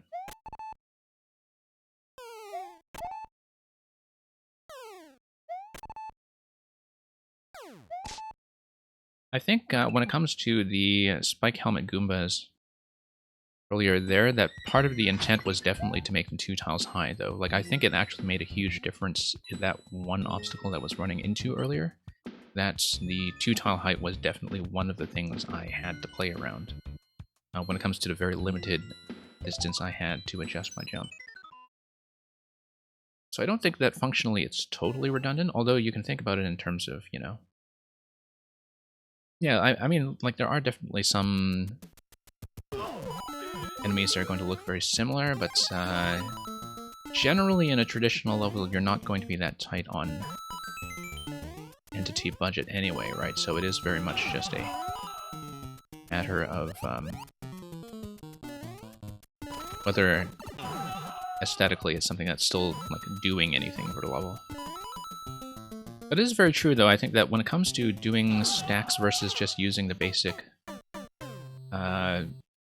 elements in the palette, that the nice thing about just using enemies right out of the box, as opposed to the stacks, is that, so while the stacks are one of the things that make Mario Maker interesting in the standard styles, the standard elements used by themselves are very clear, that like, there is a shared expectation of how they are going to operate and how you're going to interact with them. This is kind of fun, considering that, yeah, I guess it's going to be very consistently based on trampolines. Considering how bad surprises like trampoline bounces like that can often feel when they, you know, ambush you with moving parts, the mechanic here actually is pretty entertaining. I like how this one is pretty much always going to be safe, depending on the player's speed, of course. Like, if you're kind of dawdling around here, it won't be safe. But this one is kind of like a warning zone. It's like, yes, you will actually have to deal with this the whole level. And then here, it tells you, okay, time to deal with this. And also puts the Piranha Plant under the flame. Yeah, I actually quite like this one. I don't know about this one here, though. Like, that trampoline looks like it's trouble. But yeah. The only thing is, with the red bullet blasters, they cover so much distance that sometimes that distance can be very hard to estimate. Particularly with something like this where you're going up a slope. Like, this one, I feel like I wouldn't have had much of a chance against had I not already seen it the first time. But the mechanic is really cool, yeah. It is very, very cool, for sure, as Capiel was saying. Okay, so that's going to fire P-Switch. Why? Okay, so there's going to be a bit of a puzzle element to this. On-off blocks the P-Switch, but also escorts it. Escorts it how? Oh, I see, because it's going to fire. Okay. Now, of course, if you just let the P-Switch expire, I think that's going to be a bit of a lock. It's going to be a Spiny Hat. It is a Spiny Hat that does threaten to hit you. But... And in having the P-Door here does make it re-enterable, which potentially locks you. But like, if you kind of made it a one-tile drop, say, on top of a checkpoint, that might have worked better. Although I know you're a bit tight on spacing here due to trying to force the hat on the player, which would, of course, make those bricks there irrelevant. So, and oops, I feel like I might have broken something there. I feel like I totally did break something there. Okay, that's fine. But the trampoline allows you to come around. Okay, fine. Oh, except, let's see. It looks like the point of the POW block was to take out the Muncher, though. And I took out the Muncher. So I guess I might have broken the intended interaction there. And hey, Hyperion Smokestack, welcome. Don't worry about sticking around too long today. I won't be leaving the queue open that long in this session, by the way, since we do have a pretty big pile of people to get through. Looks like we've gotten actually kind of... Oh, I see. The POW block here. I may have broken this. I feel like I broke this. But that's what a reset door is for, okay. Yeah, that's going to give me a bit of an additional bounce. That's going to let me come up here. And this thing here, though... Oh, no, I see. I need to be on the right side. I need to follow the arrows. Make sure the trampoline comes here. Okay, I see. I understand it. That's what the arrows were trying to tell me.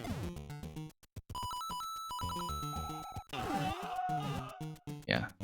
I guess that's the only thing with the Spiny Hat, is that the Spiny Hat, you know, does potentially break a lot of stuff. Okay. That's kind of neat that you have the coins at the end there as a bit of a fake out. It's very cool.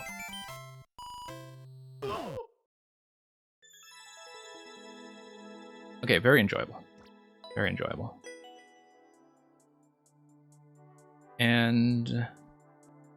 yeah, let me just roll to see how we're doing for time. Okay, we have time for maybe one more from this world. Probably just one more. That will take us to the ghost house.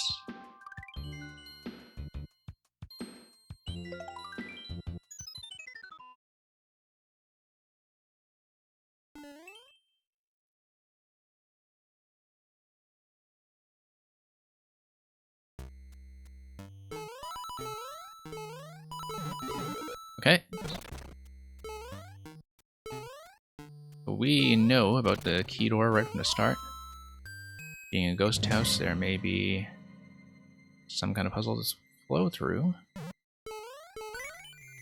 You know, I feel like as somebody who has been kind of playing this world long term, that's like, I don't know how much of this was kind of built in order, reordered afterwards,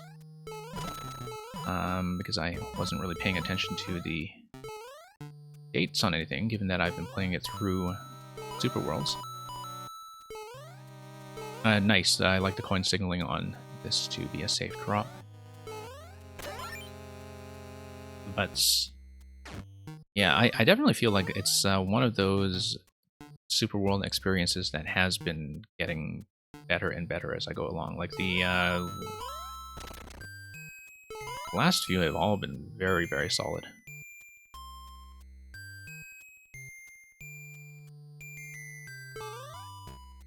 And I don't know how much of that was just experience or thought that was put into the ordering.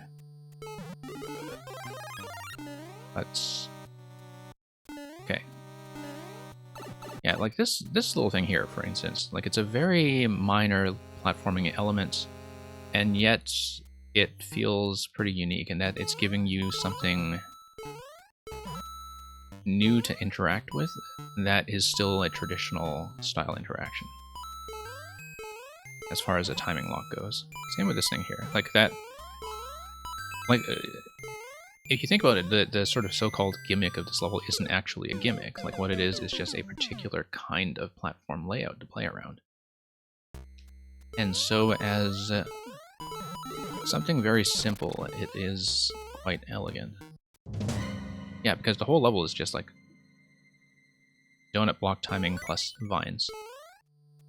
And then you gradually introduce that... whoops. Oh, I didn't even see the wall there for some reason. I just blanked on the wall. Okay, so green character. Sorry, I missed a request. Let's do the green one. And since we're at the start of the attempt, let's just start this one over as Luigi. James Bond, you asked, do I find myself talking to myself when I play a game off stream? Not so much, actually. I've found that playing on stream has definitely been a change in terms of how I think and how I interact with something.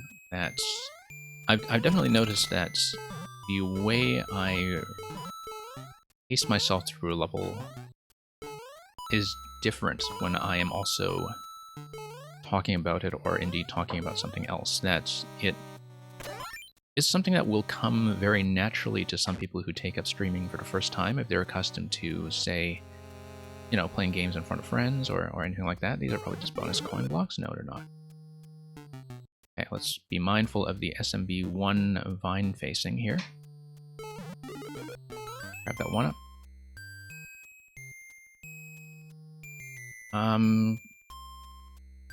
It's funny because, you know, like the people who come to this stream, some of you are very gracious about complimenting how relatively chill or analytical it can be. That is sometimes much less of the case when I'm playing off stream. I think, you know, playing off stream, like if I'm talking to myself, I'm much more likely to be grumbling, my god, this is nonsense, or something. And maybe not even so politely. But, you know, that's, I think, a slightly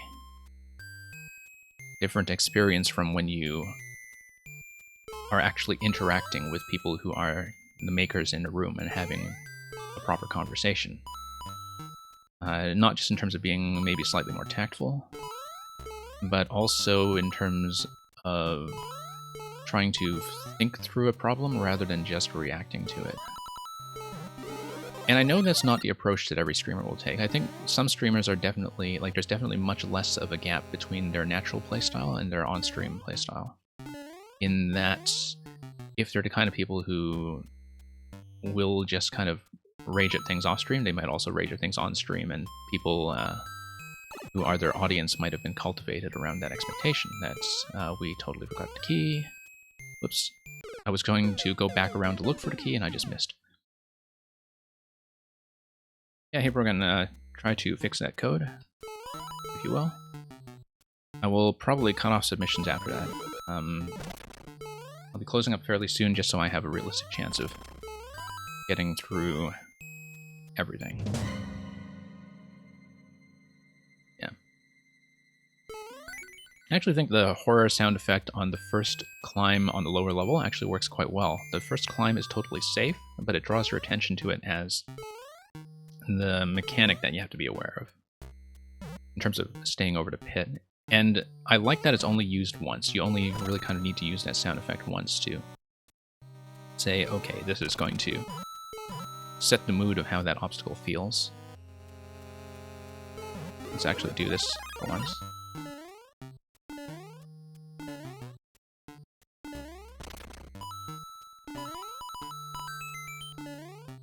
Okay.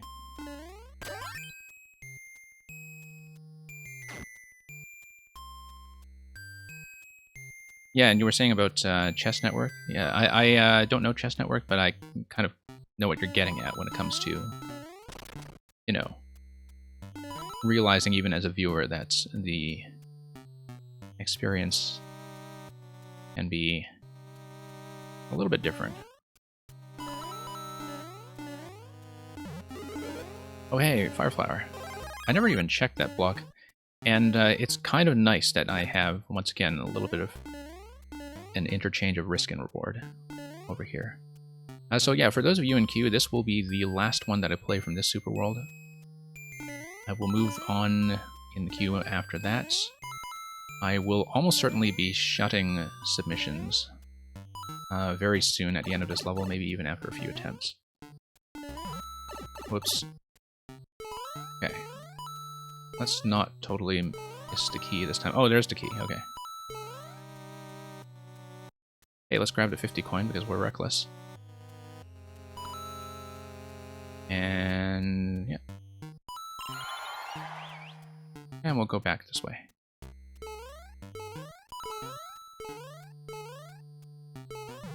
Yeah, really love that kind of two-way interaction with this repeated obstacle style. This kind of element here, that you have it at a different size and scale every time, but that, you know, going top to bottom or bottom to top feels like a very different kind of interaction.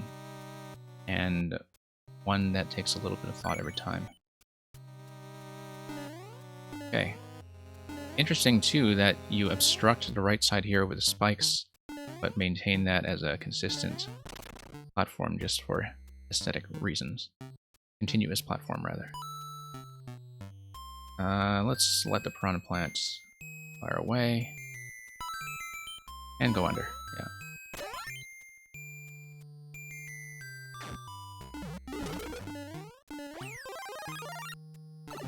Okay. I don't mind the length. I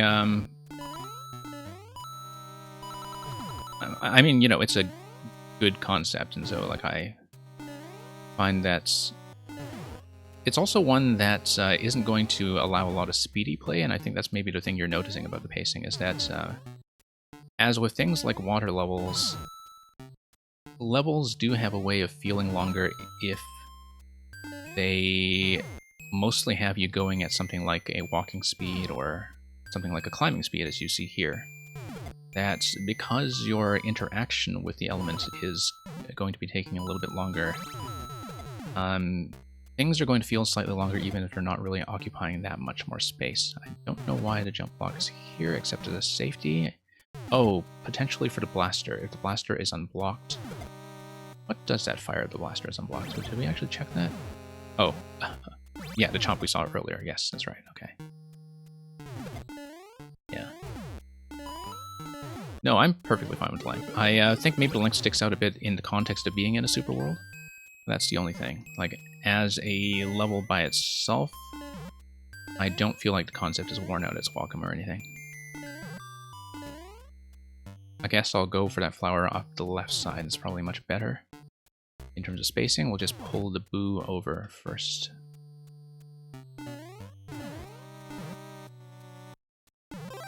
Okay, there we go. Okay, not going to have the benefit of any kind of spin jump. Okay, that chomp up there felt like a little bit of a snipe. But we'll make it. We'll make it. Yeah, exactly. And ghost houses do consistently have that kind of pacing. I do feel like the ghost house theme is a good mix for this precisely for that reason. Not only because you are using the boos, but because kind of a lot of the subtle things about a ghost house theme, from the aesthetics to the music to everything, like, does kind of condition you to expect a bit more stop and go. I think we're probably at the top of the level and that the ground block there is a hard wall. Just have to get around that. Down arrow. Why is a down arrow? Oh, here's a checkpoint. Okay.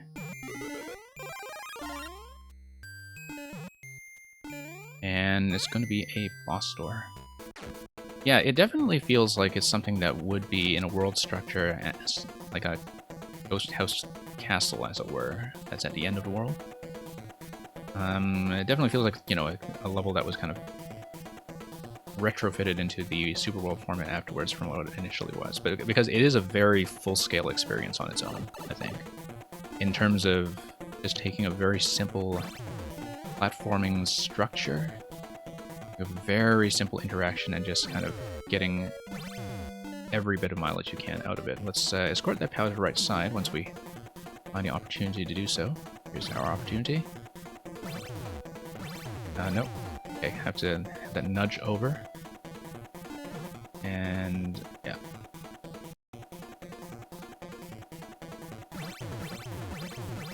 Okay. That, I think, is a little bit tricky. The POW timing, if I'm understanding it correctly, that I do need to just kind of shift it consistently to the right side. Yeah, felt like that positioning with the way that POW is trapped between conveyors can be a little bit unreliable. But it's going to be a pretty splashy way to obtain the key with 50 seconds remaining. And that will be it. Okay, it's going to snake us up. And I'll be cautious about it, and I'll grab the one-up. Interesting that you have the key there, which is just for the ending, although I could have gone over the flag to see how that door was matched. If I jumped right over the flagpole, I could in fact have tried that door. But as it is, it just gives me the ending screen, and that's the unsettling underside. I had a lot of fun with that one. I think it's a very good demonstration of how, like, even just a simple, repeatable, traditional platforming miniature structure can by itself make for a very interesting experience. I think that's something that I actually don't see demonstrated very often. So, thank you for that one again. And at that point, we will be closing you.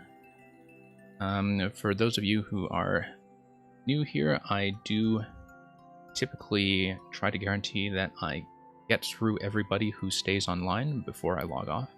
I hope I'll be able to do that today. I don't know if I can completely guarantee that, but I usually am able to. So let me just close the queue and mark everything as shut. And yeah, thank you, Aeolian, for all the submissions today. But first, Le Shakespeare, okay.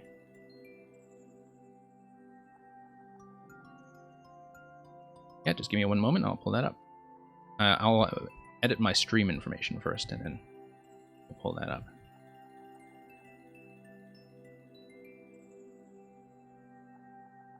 So yeah, I'll hopefully be able to go as long as I can to finish everybody who is online.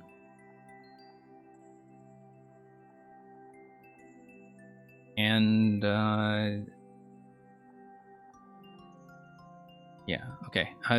We have a sub next coming up next, so the Cappy L, you will be second after that, but given that sub next should be Lamp, like, it's going to be something short, so.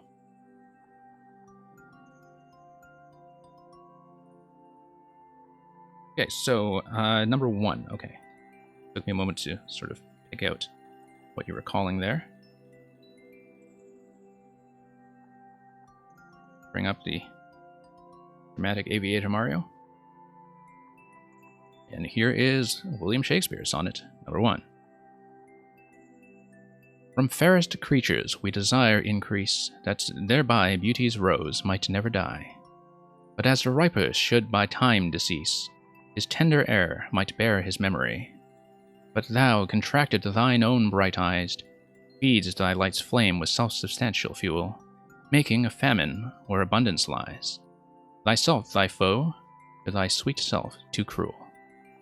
Thou that art now the world's fresh ornament, and only herald to the gaudy spring, within thine own bud buryest thy content, and, tender churl, makest waste in niggarding. Pity the world, or else this glutton be, to eat the world's due, by the grave and thee. Okay, thank you for the redemption, and once again for all the levels today. Let's move on to sub next. We mark that properly as redeemed.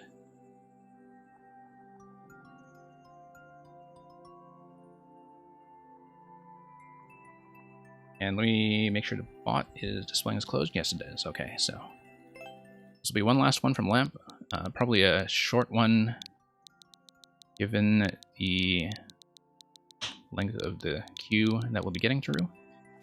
Yeah, because we are close to this point, for those of you who gave me maker codes for my choice of levels, we'll be trying to keep things relatively short, so I'll be picking things that are mainly on the easier side. And yeah, Merlin, no worries about lurking. So, what was the completion rate on the latest version of Deburrow? I don't mind redoing this one, because we had seen a couple different versions of it. And it is something that will be newer. However, Boom Boom's Goomba Factory, V2. Yeah, sure, put a stop to Goomba mass production. Let's do that.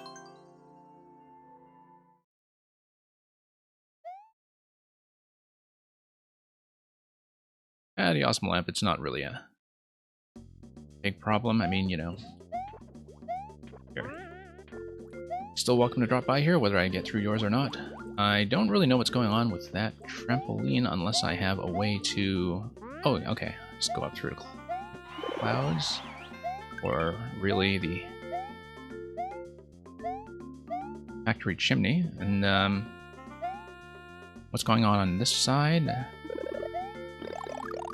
Arrow telling me to go back to the left after I bomb everything. Okay. And we'll go in through the back door. Okay, the best of what you consider the old levels? Yeah, okay. We'll take the back door and we'll go out this side. And it looks like you could only really go out the back door anyway, given how the Goombas out the water pipe were obstructing your progress initially. Okay, just have to time yourself around the red pipes. And yeah, once again, with the winged Goombas on the right side, just a gentle little power-up obstruction to make you earn the power-up in a small way. Oh, no, trying to be a little too much of a daredevil there. Okay. Now, interestingly, can I do anything up here? No, not really. Okay, here's a checkpoint. A lot of mushrooms here. Okay. Oh, I see. Okay. Basically a top secret area when it comes to the power-up arrangement. Okay, nothing we can really do with the power of flight over here. Although I'm kind of wondering about the previous room now in terms of that massive open space up here. Because, of course, we're going to try this stuff.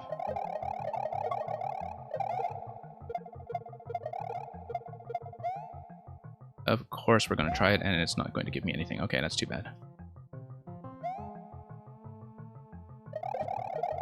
Was really hoping it would, but on the other hand, you know, going backwards through the level would not be the most intuitive thing anyway. But... okay, we have Boom Boom controlling factory. Going to lose the cape right away. Looks like it is going to be some kind of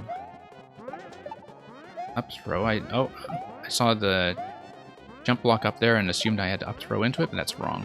It's not what we need. It is actually just a timer lock. A timer lock based on, well, surviving the factory's production of all these Goomrats. Okay, so I actually need to pick up some of the Goomrats and clear space. That's obviously what I should be doing. I could, of course, also stand on the side and just whip everything with the cape.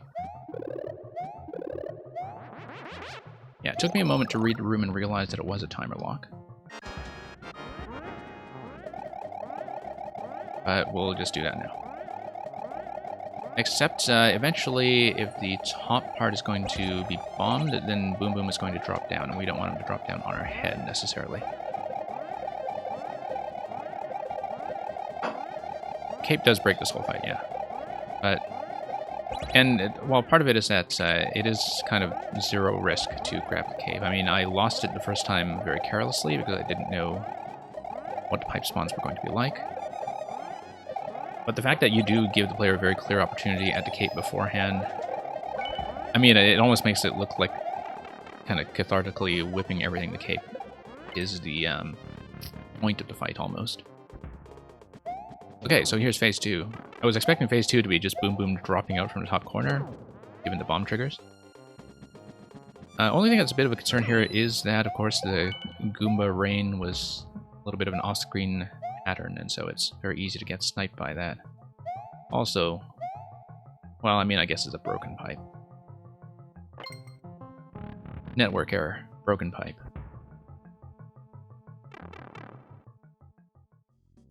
Okay, so seems like we broke the factory. That'll be it.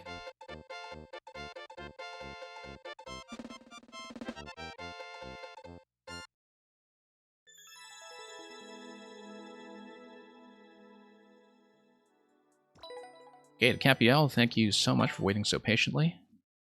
Let's pull yours up. Yeah, I know you've been kind of queued up in here for quite a while, so let's see what you have on offer.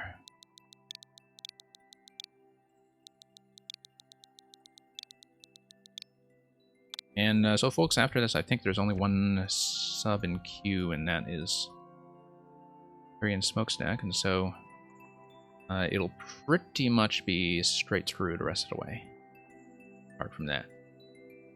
So once again, thank you to the patience of everybody who's been sticking around to wait your turn to get played. Busy queue today, but also a lot of quick levels. Let's take a look at Boozies in the clouds. Neat little track design in the cover image to show you what's going to go on with the Boos on tracks. Did you notice that the Boos on rails behave the same as Fuzzies?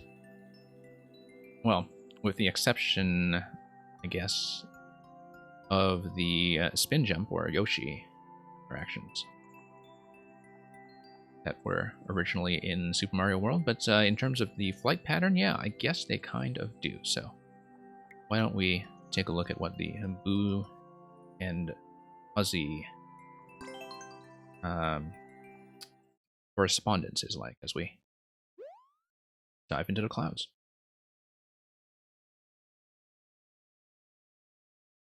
Okay, this level is hard. It's 4%. I don't feel like it's going to be hard.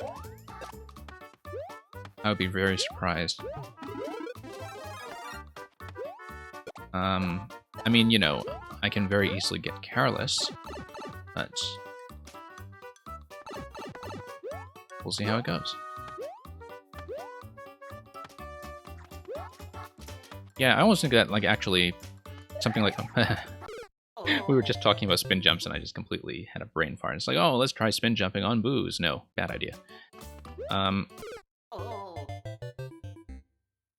Okay, so let's try to maybe recover what I was talking about. Yeah, I almost think that the standard piranha plants on tracks are almost closer to the Fuzzy experience, at least in some of the other styles. Maybe not so much in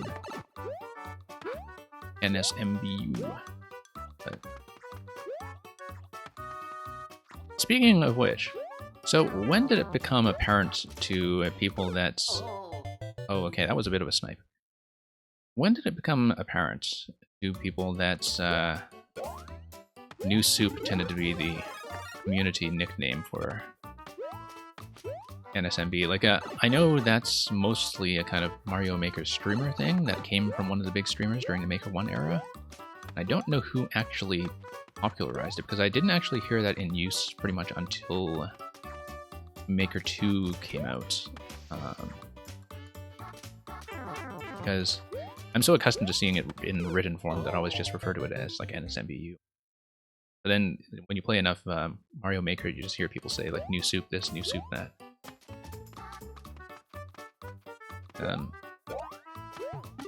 Okay, let's actually be a bit careful. Yeah, I feel like the pipe spawns that are under your feet, like that might be a little bit much when it comes to blindness, but we'll work around it.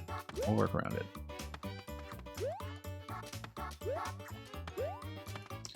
Okay, let's take a more gentle timing this time. Actually, yeah. Particularly because the pipe spawn is going to depend a little bit on your timing when you're scrolling in. And that's... yeah, that's... will lead it to, I think, be a little bit unreliable from time to time. In terms of, you know, how well the yellow pipe spawn in that lower segment earlier is going to match up with the blue timing that you have to deal with earlier. Same with this pipe spawn here. That's because the spawn timing is not going to be 100% reliable depending on basically your screen positioning going into that. That's something that could occasionally feel a little bit rough. That's the only thing.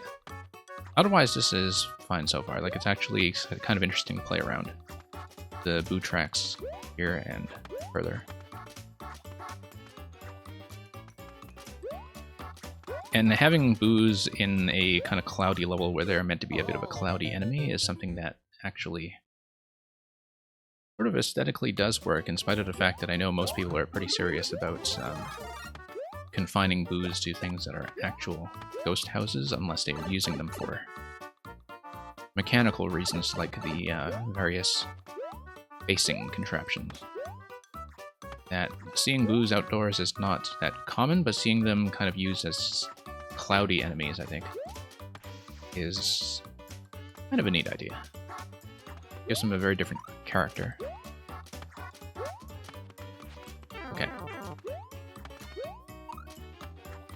And you know, that's what Mario Maker's for. Like, we don't need to be too strict about adhering to how Nintendo used things. Mostly when we do adhere to what Nintendo does, it is for the purposes of clarity, I think, just because it is a common language in terms of what you can expect a player to do and how they react to specific things they see on screen. So. Exactly, like I mean, that's the point of Mario Maker, is that you can mix and match. I mean, it's possible to go too far with it, and I think some beginner makers definitely do. But when you have an insight like this, which is that, oh, blues actually kind of look pretty cloudy in a sky theme, like, you know, that's an insight that's worth exploring. And it is something that I think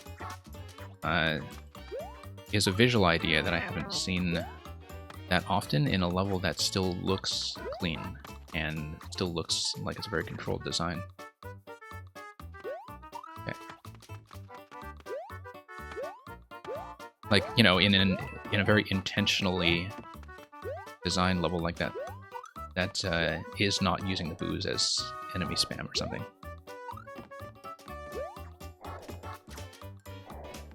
Oh, whoops.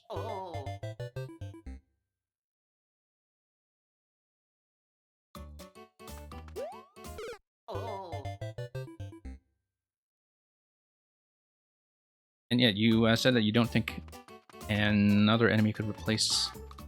Oh, the fuzzy, you mean. Okay, yeah. Right, so you're thinking in part about how the animation is going to look, regardless of the track object speed.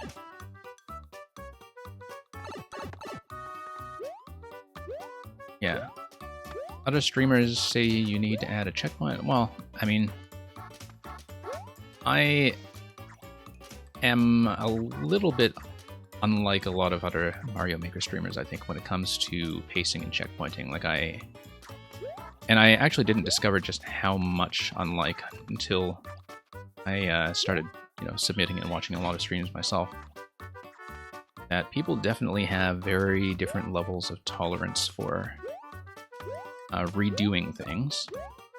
And often redoing things, like, the thing that is frustrating is when things are unreliable, such that you can't nail down a good pattern. And so that was my concern with the yellow pipes earlier, is that to the extent that I'm redoing a chunk of the level, the one thing that does feel like I have to adjust around every time is the yellow pipe big piranha spawns. And yeah, okay, it's Mario, there's going to be a certain improvisational element to it as you find out the right timings for things.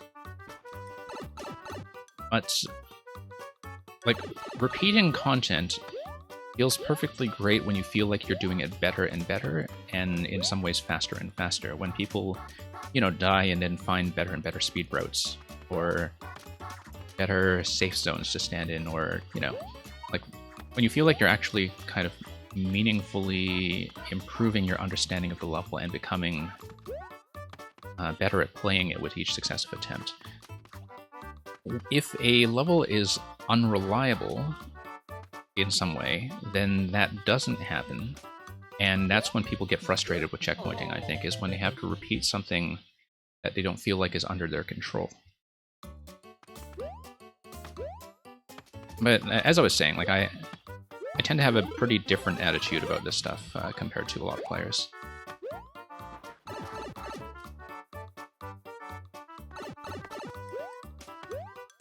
And yeah, for most audiences, like, when you are thinking about most of the audiences that will play Mario Maker, particularly in a viewer level setting where a lot of streamers will have something like a 15 to 20 minute time limit, for instance, like, pacing is something that is going to be a consideration. That, you know, if you have something that's on the longish side, you are going to have to accept that you will lose certain players who don't want to deal with it.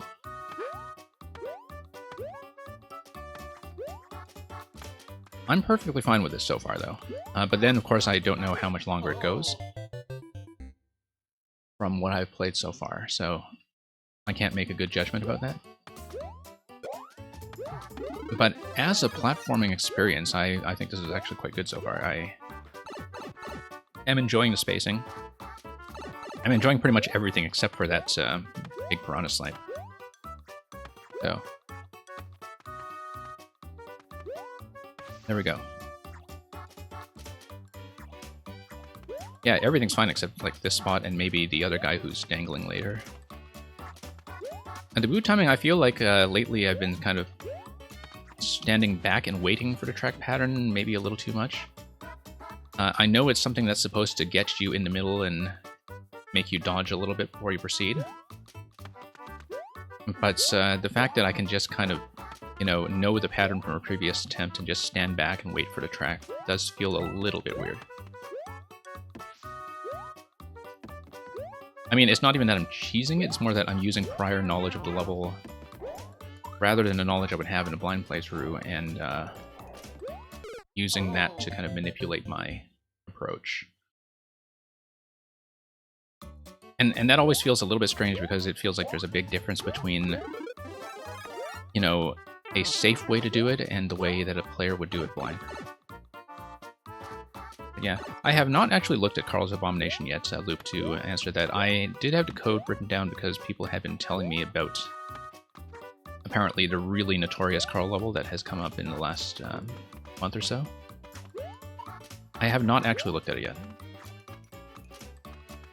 I keep hearing people tell me that it's an absolute terror. And maybe I'll attempt to stream it at some point to see if its reputation is really well deserved. But yeah, we'll see about that. Oh.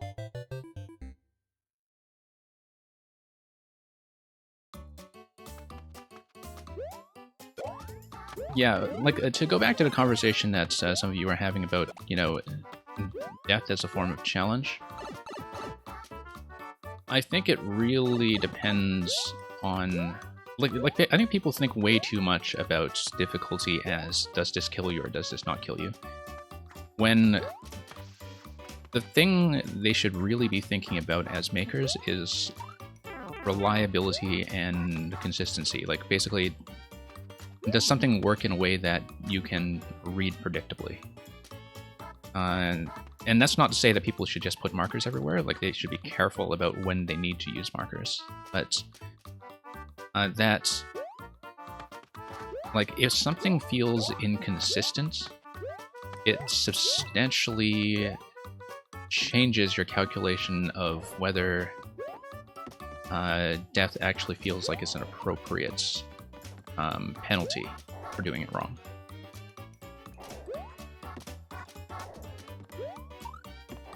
Because, you know, you want to die to things that feel under your control. And you want to die to things that make you think, okay, that was on me, that was my mistake. And if you can create death traps that feel that way, then yeah, put them everywhere, you know, just make it as hard as you want. But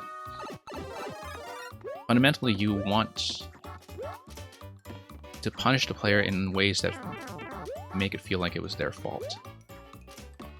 And I think that is a very challenging balance to strike.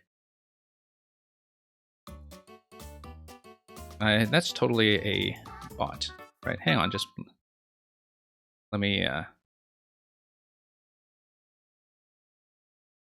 get rid of that.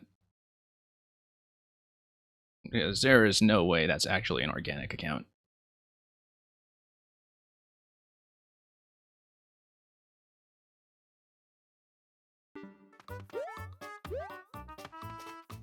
Okay. Got rid of that.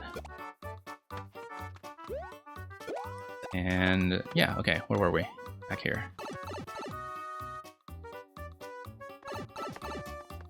But yeah, I think that, you know, something like Desert Wind is a mechanic that, unless you have it in a very controlled setting, where the interaction is going to be very reliable, it is surprisingly frustrating to play around, and I totally underestimated it, because like my own first level in this game used Desert Wind in a way that Like, I actually kind of prototyped it in Maker 1 slightly before launch and thought that, okay, I'll just plug this thing into Maker 2, add a Desert Wind, and it'll be done. And I was not prepared for how much harder Desert Wind actually makes things, in part because it is very difficult for players to develop a consistent pattern that makes them feel like they're always in control. So,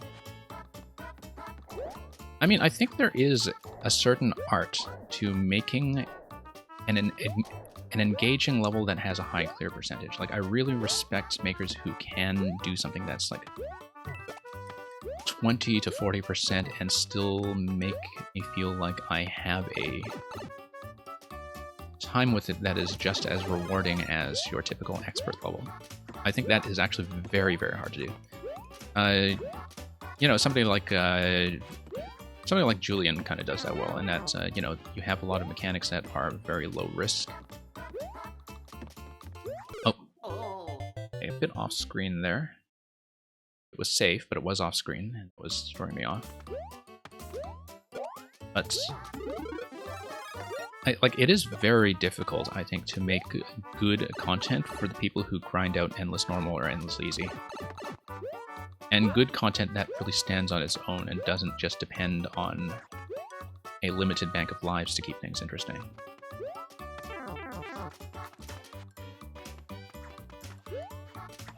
But yeah, I'll catch up in chat in just a sec. I should really get through this series first. You don't think there's enough Mario content left for Maker 3? Oh, I don't know about that. I think there is plenty. Actually, I think there's a ton of potential for how this could be expanded. And,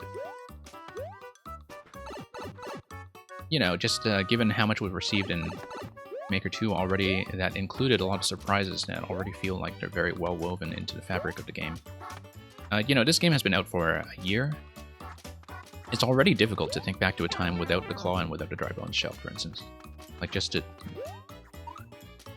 deal with simple elements like that are original and still feel classic. And of course, you want a mix of that with things that will make people actually feel kind of nostalgic and comfortable, the way that the Koopalings showed up. Even if the Koopalings were showing up mostly with new patterns in several of the styles.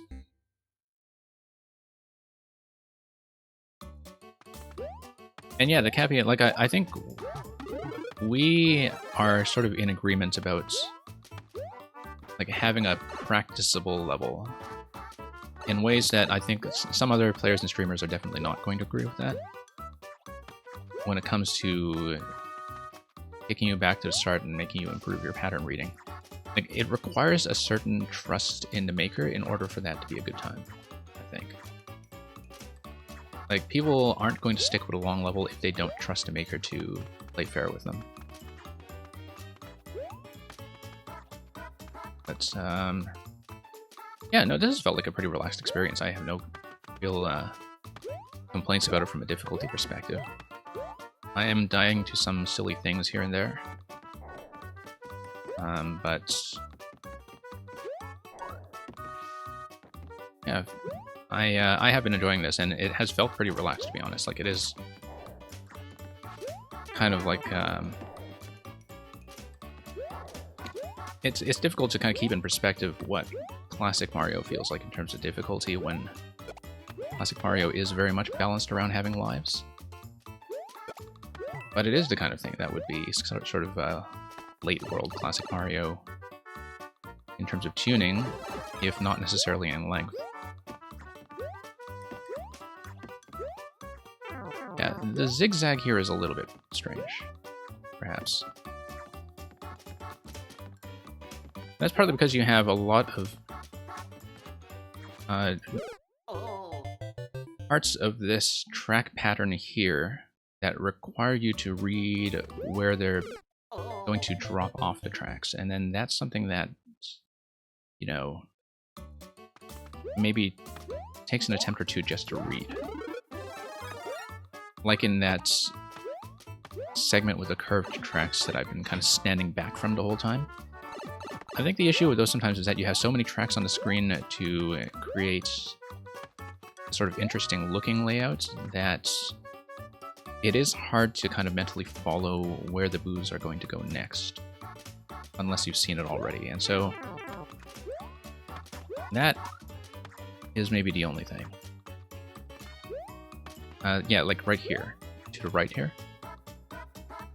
You know, you've got a lot of curve tracks going on, and it is a fun pattern, but it's one that, because of sometimes the uncertainty about how the boos are going to drop off and how they're going to follow the next track in terms of which direction they'll be going in, that it is a bit of a challenge to read just from track density. That's the only thing I would say there. And it's true there, and it's also true for that later curved track segment that has the lower flying platforms. But yeah, I think there's tons of potential for Maker 3. I think, particularly now that they've sort of set a precedent for stretching out with styles that work according to their own rules, like the 3D World style, it is not hard at all to imagine an Odyssey style that uses cappy mechanics pretty much the whole way, not only for the captures, but also for you know, just the kind of really interesting jump mechanics that were introduced by having a cap, and which are underused in Odyssey itself.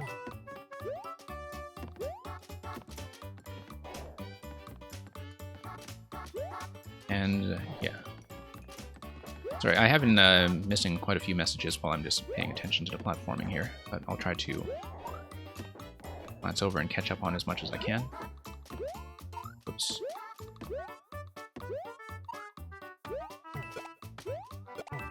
Okay. Yeah, cap jumps are a lot of fun. They're not really that required by the game ever, and I almost think it's too bad that the game itself uses it so sparsely when it comes to actually putting any kind of requirement on the player. That's... yeah, there we go. Oh, hammers. Okay.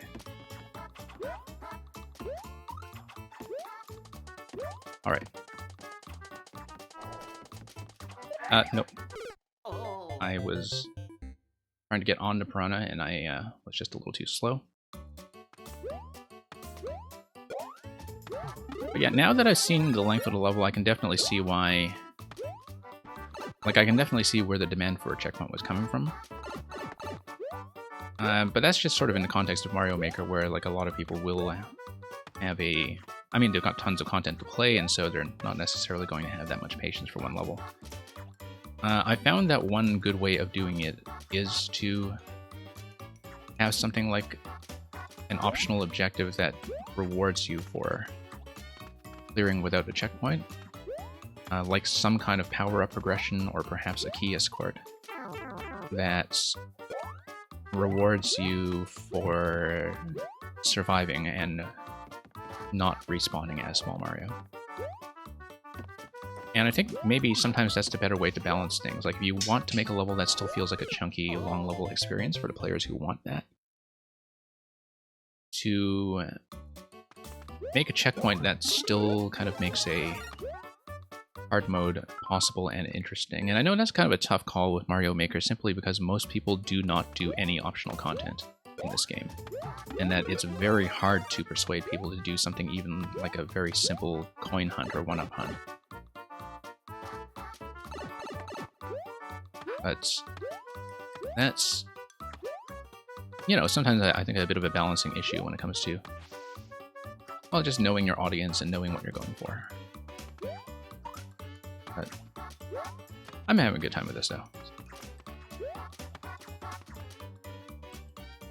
And I feel like I am developing a better method for certain spots.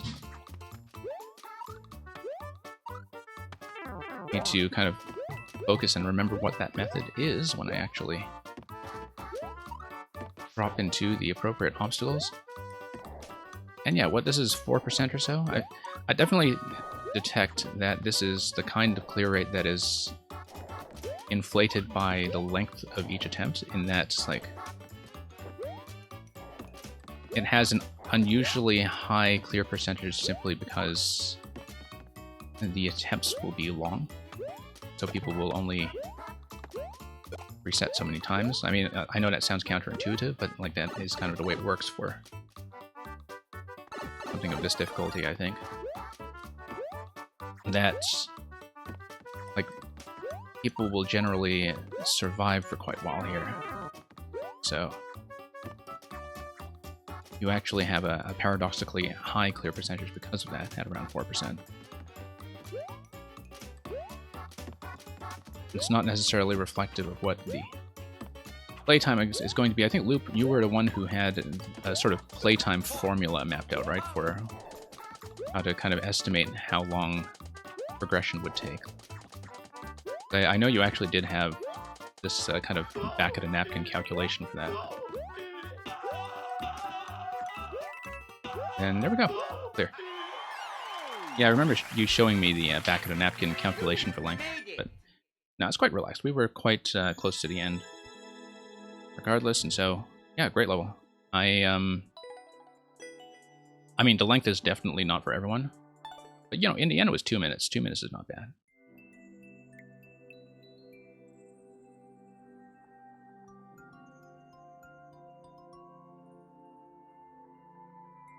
Oh, actually, no, sorry about that. I think it's actually sub-next after this for Hyperions, unless Hyperion wants to wait a spot.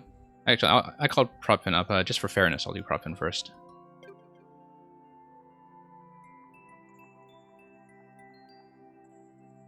And,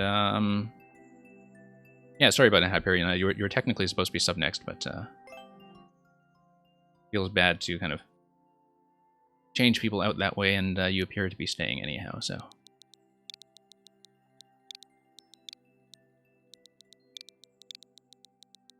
I'll just have to remember after this.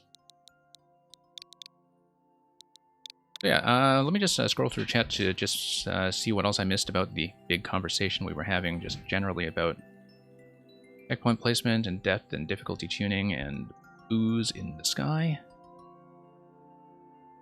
And I think I roughly addressed most of the things that had come up. And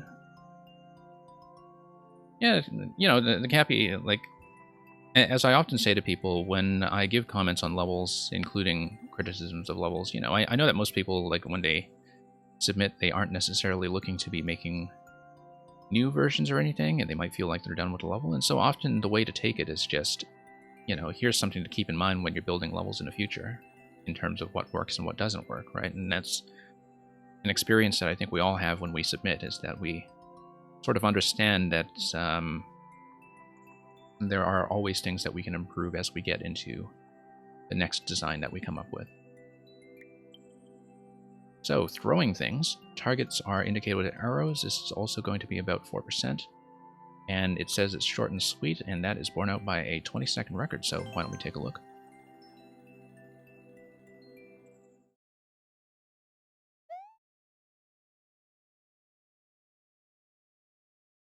But yeah, it's very true that for a level that has a... I completely blew the speed here, hang on. Still talking about the previous level, that's my problem here. Okay. No, that's fine, I understand it. Yeah, for a level that isn't going to give you a lot of flexibility when it comes to how long it's going to take you to get from left to right. So a speedrun level would be a level that really doesn't give you flexibility. But a traditional level, you know, you're going to have spots where you can stop, you're going to have spots where you're kind of expected to move forward on a track, etc. Yeah, it is kind of important, I think, to do a bit of a timing test when you set up a level and really watch the clock when you playtest it yourself for, you know, just your initial preparation before the clear check. Okay, I really do need to hold down jump to get over that. See, as somebody who's not from a Kaizo background, I don't really have the habit of holding jump when I release objects, and that's something that kills me a lot. That's going to slow me down a bit too much, I think. Okay, no, I see what's going on. Yeah, but as long as I actually hold down jump, I'll be fine. Whoops. As long as I throw accurately, I will also be fine.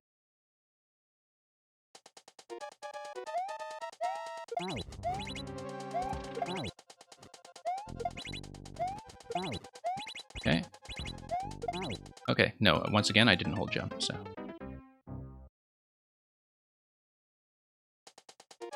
I don't mind the arrow indicators. I think it's very clear to read.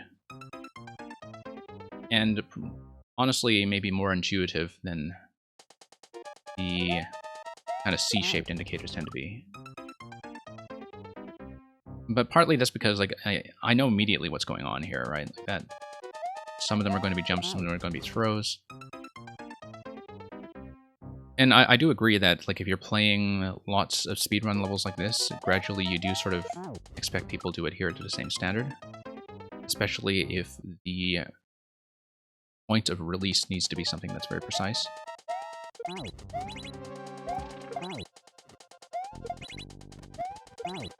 But yeah, I can tell that the indicators here are much more about designating the targets rather than designating the points of release. And yeah, the arrows are kind of there to mark targets in case they're not visually clear enough.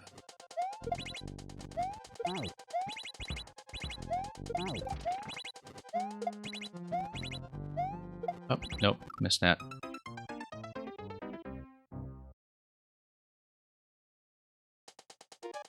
Yeah, maybe so. I mean, it really depends on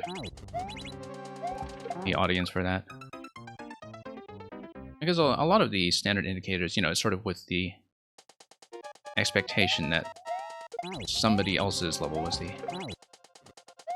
first encounter that's already sort of had in mind. And it's true that the speedrun genre at this point, with the, you know, 20 seconds of pressing switches, is pretty well established as a series of conventions at this point. I totally cheesed one of those things, didn't I? Okay. Oh, I see. Okay, no, I just needed to hold steady on the left donut block. I felt like I actually missed one press there and was not punished for it, but I was not watching that carefully enough to really process what happened. I felt like there was a kind of miss near the end there. Okay. I mean, my issue with a lot of the track indicators sometimes is that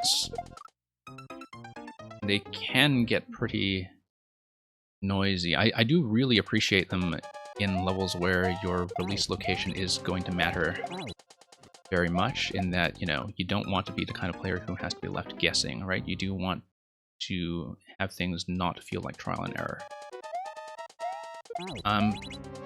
This one I feel like is not so much of an issue simply because, like, it's not like there's any guesswork involved in where I'm releasing the objects anyway. Ah, no, okay, no. I didn't miss anything. I just was supposed to throw the last POW in such a way that nukes the muncher, and that's correct. Okay, that's a win.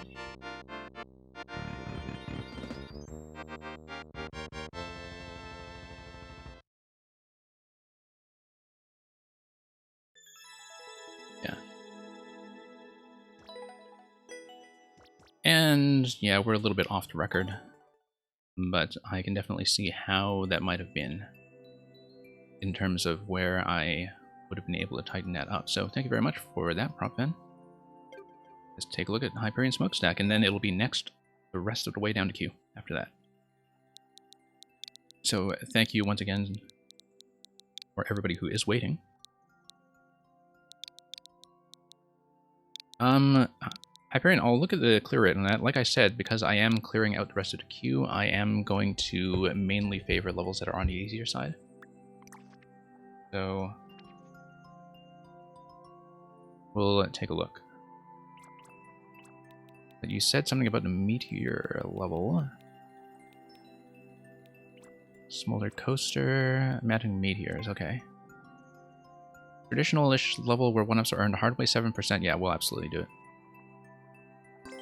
We will absolutely do it.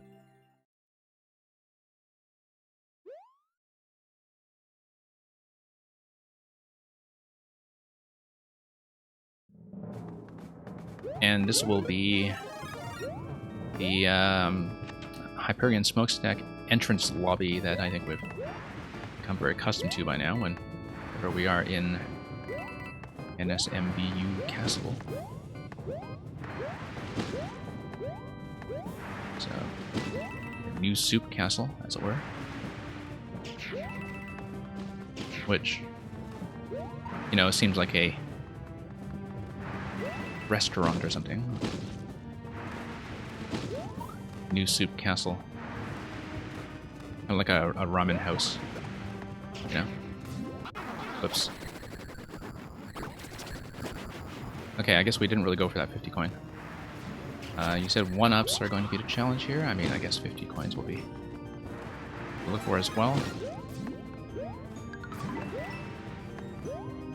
Do kind of have my eye out for potential locking issues. Not that the Magic Koopa is currently accessible to us, but okay. Down that ways. Hopefully nothing bad is going to befall us for hugging the right side of the screen. Not quite like that.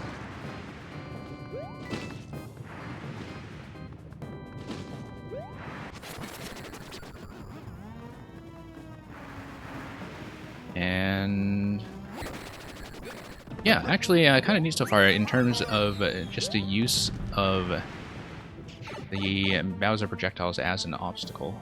That's something that, you know, one often doesn't see in a very controlled setting. Like, I find that whenever it comes to Bowser fire that's coming from off-screen, that is very rarely something that the level is actually designed around, and that you have a lot of people just have that as an oversight from, you know, not having their Bowser room situated in a good place. But in terms of having something like what is presumably an off-screen setup that just kind of has Bowser hurling at you the whole time, it is something that is not so common and is actually much more like the standard platforming levels that we see in the NSMB era. I think there was something like this in NSMB Wii, and there was definitely something like this in U, in one of the late worlds. Well, in the Bowser Castle world. Except, I think in that case the meteors were, well, kind of a mix of these diagonal ones and maybe some vertical ones as well. It's been a while, it's been a couple years since I've played that, so I don't recall very accurately. But yeah. I think there is, in this level, definitely a potential issue with repetition in that you are kind of dealing with the same thing and the same kind of jump throughout, as far as the challenge goes. And in that, you know, it does feel like the Magic Koopa, of course, is the thing that has escalated it slightly. But that it could probably do with a slightly faster pace of escalation in that... Oh, didn't expect the thought to stay up like that. That's the surprise as we climb up the stairs at the end. Okay, I could have scrolled that right, but I think I wanted to have a place of safety at this point. Yeah, I always feel like that's a concept that is worth revisiting, and I know that that can be troublesome simply because the Bowser firing pattern can break so much stuff. But that main thing that this probably needed, if you ever want to return to this concept, is just a little bit more variety to make it so that you're not constantly interacting with meteors the same way. And I guess part of that would have been done with a bit of variation in the 1-up or 50 coin challenges that we were not really doing. And so maybe that's something that I might have been able to notice much more pronouncedly had I been going for all the bonus objectives. But thank you for that anyway. Like I said, it's kind of refreshing to see the meteors used in that context.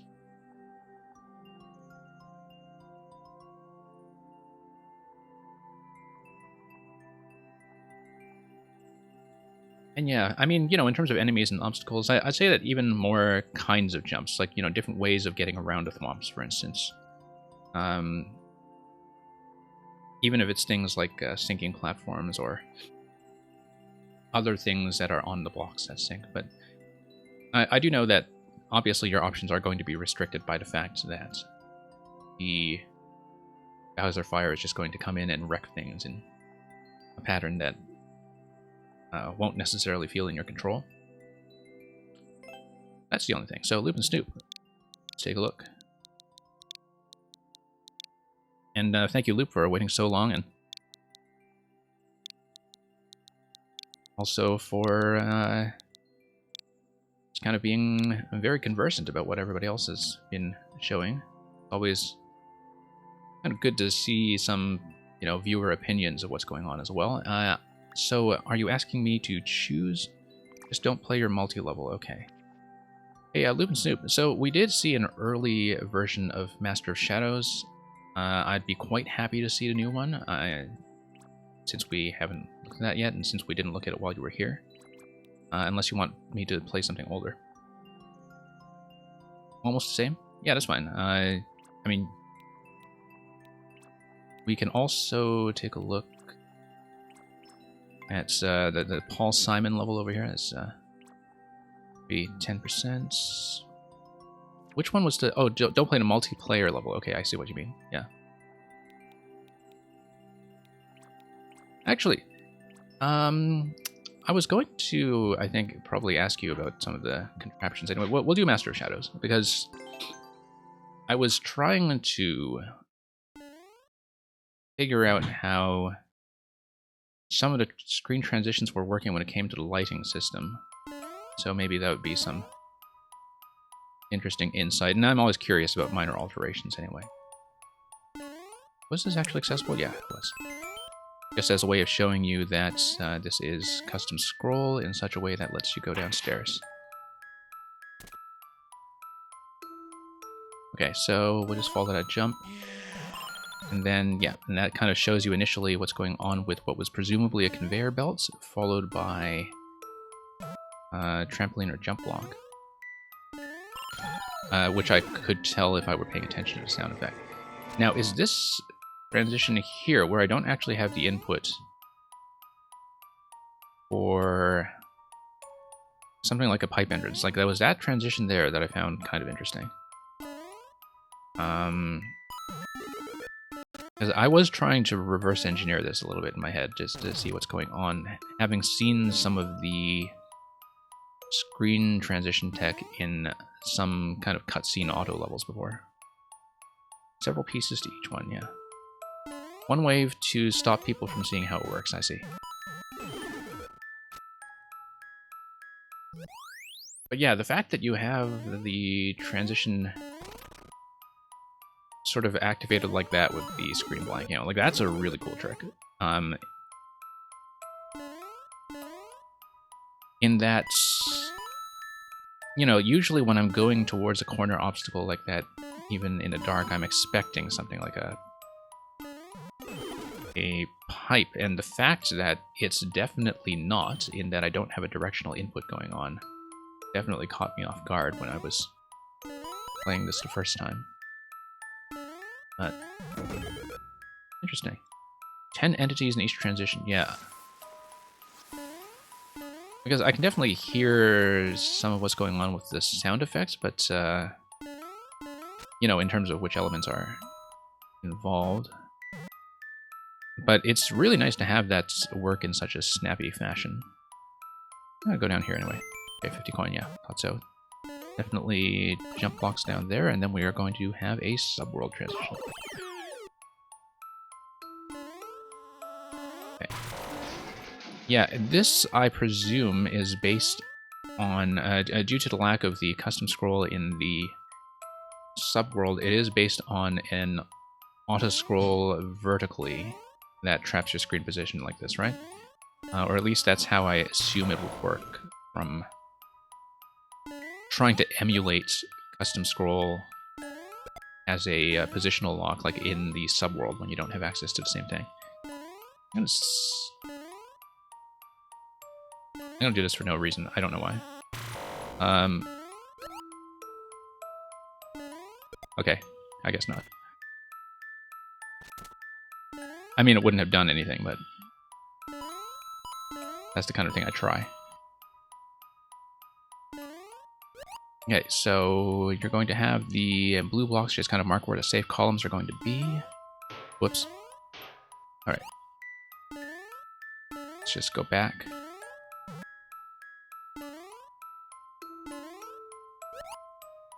Okay. Yeah, we've seen this kind of locking sequence previously. Transforms this part of the level. And okay.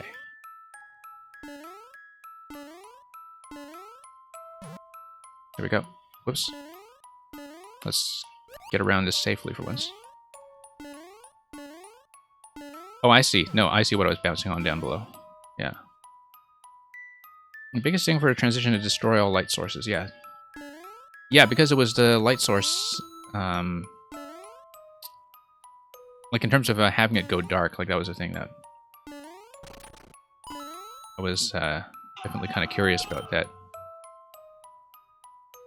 I mean, there is kind of a POW block thing going on there for sure, but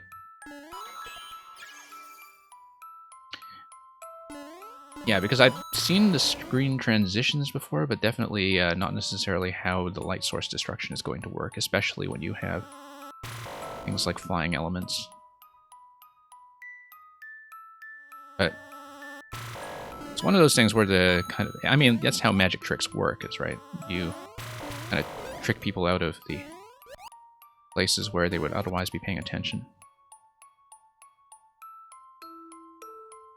Okay, so let's just get the Magikoopa to blast all this. There we go. Give me a ding-dong. And yeah, I guess the flying Magikoopas don't matter there because it's a pipe transition anyway.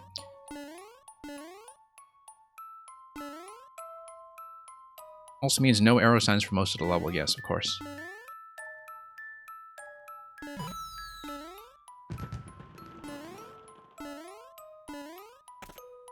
Okay, let's move on through here. Oh, low on time. I should actually pay attention to what I'm doing. Okay. Whoops. Yeah. There we go. And then that will take me over. And yeah, I do want this to zap everything. Whoops. No, that's wrong.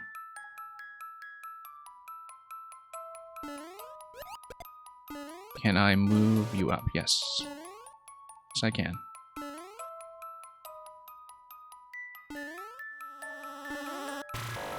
And we'll just get around this way. Okay, no, that was mistimed on my part. Hey, you got that money. Good to see you drop by.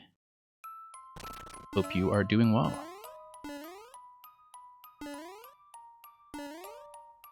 And yeah.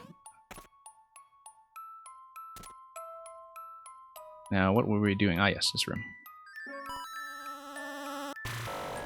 Okay, so same as before, we'll just park the mecha on the right side.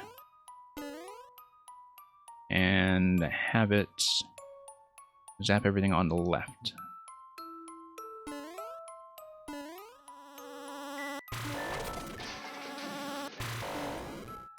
Really enjoying how the Blastakoopas just have a way of lighting up the night. Whoops. I don't actually need him for a platforming element. Oh, whoops. Look at that hitbox. Incredible hitbox. Stream's been very good about that money. It's been quite a good set of levels that we've gotten through today. Most of them, you know, feeling interesting but brisk. Didn't have as many long levels as we usually tend to do. And also a good mix of people who were trying to do layouts that were often more on the traditional side. Like there was basically a higher quotient of more standard feeling levels than we typically get on the stream, which, you know, it's fine. I play a little bit of everything. Except maybe spike dodging precision levels, like the super precision ones. That's maybe the only thing that I don't really play. But yeah, it's been good, fairly brisk. Lots of opinions on level design among the people who show up to the stream, of course, and that's just expected, given that I do seem to have cultivated a viewer base of people who, you know, kind of really do care about making. Okay, and here's a cake celebration for 1YMM2. Yeah, we played a few levels from the kind of open community-driven 1YMM2 project. We played this one, and we've played the one by D.I. Progan in multiple versions. So kind of good to see some of these come out and mark the anniversary as well, alongside the weekly coverage of 4YMM that we have been doing over the week. And so, yeah, a really good loop to see that one again and kind of talk through some of the mechanisms and kind of pay attention to what's going on. As I said, I did play an early version of it when you first uploaded it, I think.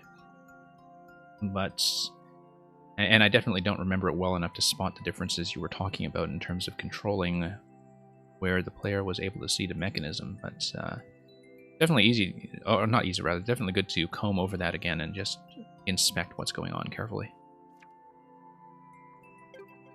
Thank you for that once again, and we'll hopefully get through some of your older ones on another stream, so happy streaming on your end as well.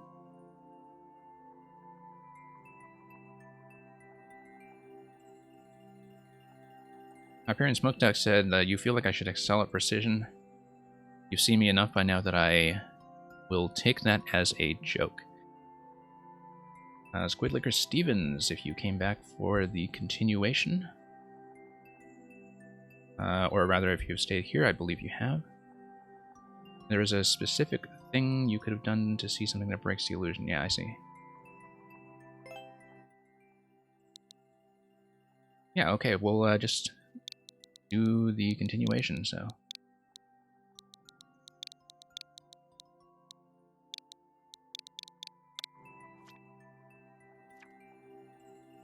Let me just check the list at this point just to see how we're doing. Okay, proceeding at a pretty decent pace. So for anybody who had dropped in a little later in the stream, although I think most of you have been here for a while, post my world rules again, just so we're absolutely clear. And we'll try to do the entirety of World 2 this time, if it's paced kind of like how we saw World 1.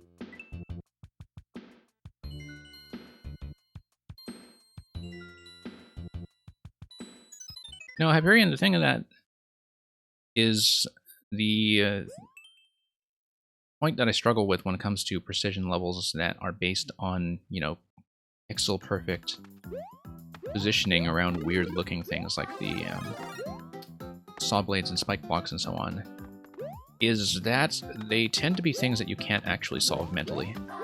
Like, you're solving them with inputs, but there isn't really anything you can do with them as a puzzle interaction to kind of improve your method, right? Like if you're trying to jump over or in between spike blocks that are placed just so, no amount of methodical analysis is actually going to help you. Oh, I should have wall jumped off the left just to see what optional content was up there. Okay. Right, because we have optional coins in all of these. And we'll just go for that. Okay. Oh, whoops. Let's try to salvage this. Yep. Yeah, a little bit weird to have the invisible block there as our way up, but on the other hand, it is a bonus secret. Okay, good. Like that we have a safe drop here, considering that the camera isn't quite showing us where to go. Okay, so here's the thing about a damage control segment like this, is that we can do precisely what I just did there, which was take a damage boost first, even if it was by accident, and then come through with the mushroom. So, yeah, I think as a damage gate this doesn't really work, but I generally find for kind of standard feeling levels that damage gates are not a good idea anyway. But that's just how I look at it. And I see why you have it, is because of slopes like that. So we kind of got gated off anyway. Come on.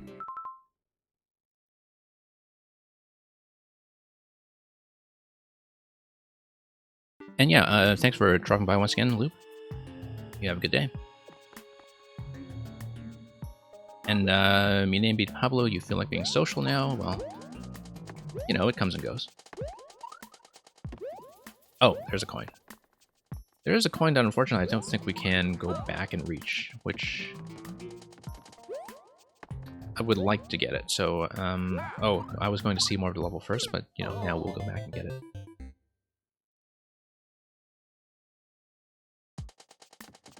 Oh. Yeah, that's a little bit weird too. Look at the death markers here. As soon as you get off the checkpoint, you can see that people were definitely having trouble with it.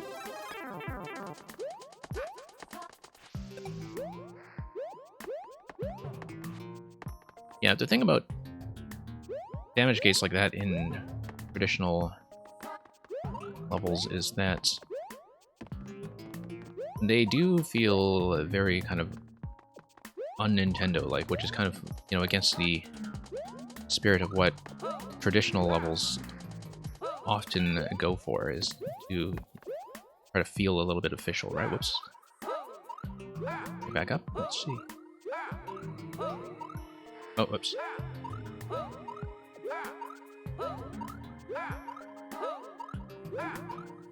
Yeah, because one thing that you'll definitely notice about sort of the original and official Nintendo stuff is that Nintendo never makes you take damage. Like, you can always play perfectly. So, like, when I see a damage gate, it's often because you would be controlling a power-up that is somehow incompatible with what comes next in the level, right? Like, so let's say you really needed to get rid of a bone shell or something to break something. Or get rid of a spiny hat because you actually need to hit some blocks.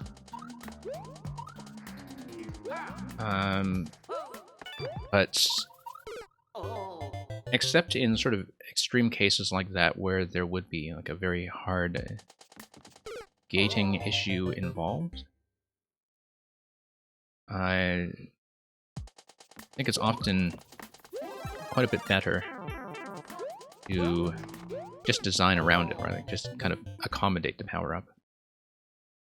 Or at least make it look like the player has to, you know, very actively do something in order to shed the power-up in a way that you will very often want to get rid of the bone shell or the boot, but there are ways to do that. You can just make the player, you know, jump onto a vine or something, for instance.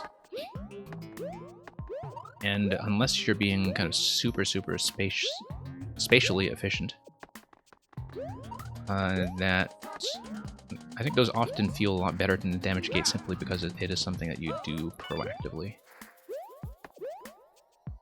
Okay. But that's just sort of my general comment on how, you know, damage gating like that fits or doesn't fit into a traditional layout. I mean, you know, as a platform experience and a wall jumping experience that kind of gets increasingly precise, I think this generally worked quite well. You made it.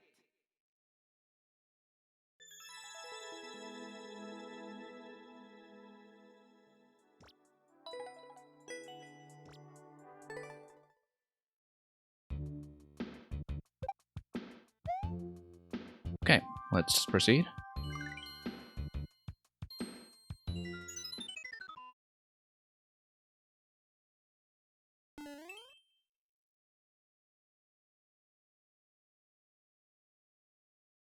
And, oh, Squidlicker Stevens. Oh yeah, no, you were saying bye to... I was just slightly behind on a chat. Well, it's not so much what would Nintendo do. It's more, you know, does it feel like something that Nintendo would allow themselves to make when it comes to, like, the quality control and also the accommodation for different people's playstyles. Like, that's the main thing that people would be looking at. I probably missed a power-up in the top segment for the first coin, so I'm just going to go back and scan around for that.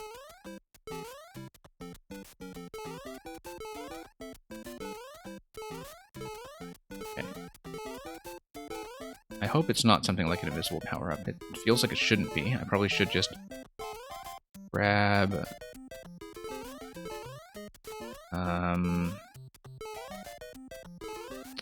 something and fall back down to the left, perhaps. We'll see. The intro segment, I think, is a little bit empty, but I know it's supposed to be like a hill that you go under. Okay. There you go, there's Mushroom. Okay, now we go back, yeah. And that's fine. This is very much a kind of classic game design principle of putting the block before the key, so to speak. Whoops. And it applies, I think, generally more to puzzle design than it does to kind of rewarding the player for keeping a power-up, which is what is more often the case in a platformer structure, but then like platformer logic and puzzle logic are kind of two different things when it comes to thinking about level layouts.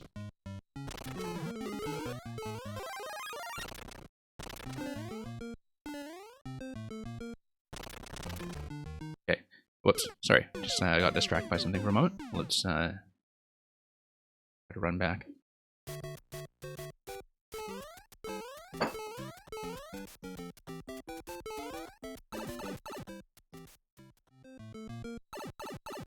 Yeah, Merlin, I definitely think that yours sort of definitely qualify as what people have in mind when they talk about traditional levels. It's more that, you know, I think that when people talk about a traditional layout, they do expect a certain openness to them in that, like, the space of techniques that you're using as a player in terms of how you're running or jumping, you know, is going to be fairly basic stuff. But that there's a bit of flexibility in terms of choosing to go fast or slow, choosing to explore, or choosing to just kind of beeline your way through and find a speed layout. I was kind of scanning down here for coins and whether or not camera could go any lower, and that obviously ended in failure. Yeah, kind of neat that you have a bit of a mix of moles that sort of just populate the cavern, as well as moles that come up and try to ambush you, but the sort of concept of having them show up and fill the space is actually something that kind of works. The only thing is, here, I quite obviously missed something optional, so why don't we try to go back and respawn that. I think I might have missed my chance. That's okay. We'll move on and see if I can grab anything else. I'm not going to grab the checkpoint yet, simply because I think we might have missed something earlier. So this is going to take us back quite a ways. No, just back to the checkpoint. Okay. I feel like we definitely missed one coin in that spot that I identified earlier. Whoops.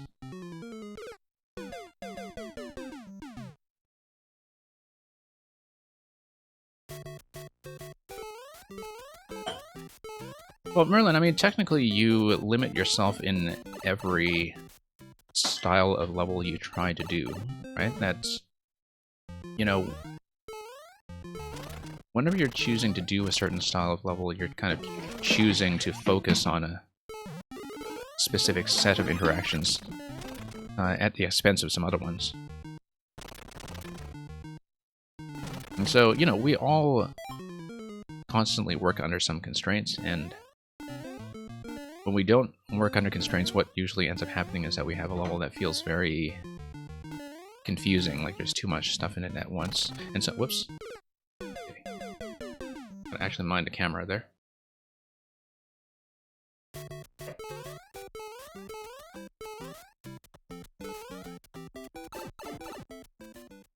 And yeah, we'll just kind of continue here.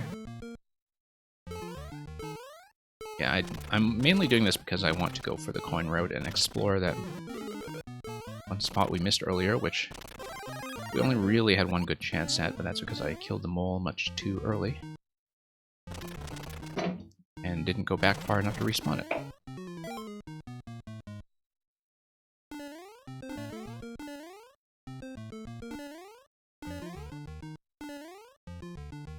Okay.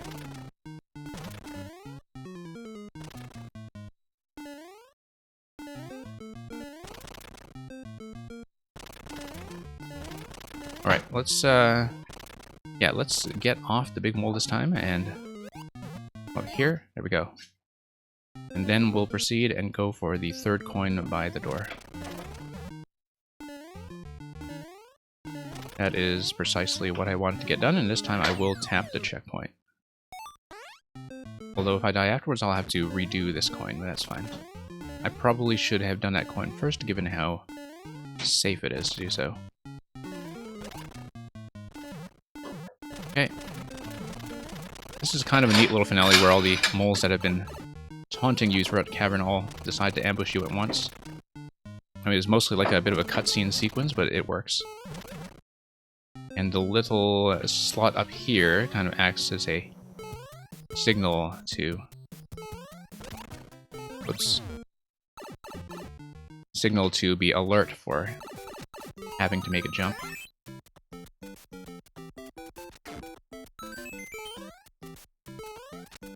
And yeah, Merlin, I think that's what we're kind of agreeing on, is that, you know, when you do make a traditional level, that each stage tends to be about something, like about a very limited set of enemies or platformings or something that is specific to the theme. Let me see how long I've been on this one, simply because... Yeah. Okay. We may have time for one more in this world, and then we will move on to the rest of the queue. But only one more for sure. Since we haven't been on this one for very long.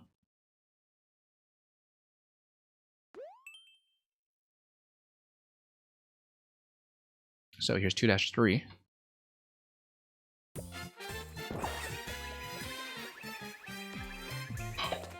So here we are in 3D world, and we're going to kind of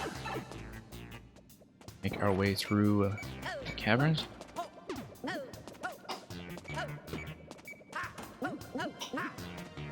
I do feel like, by the way, that, you know, if you are ever going to revise or upload a world, that particularly in the world experience where you don't have access to things like the level descriptions, that actually naming the levels might make a big difference.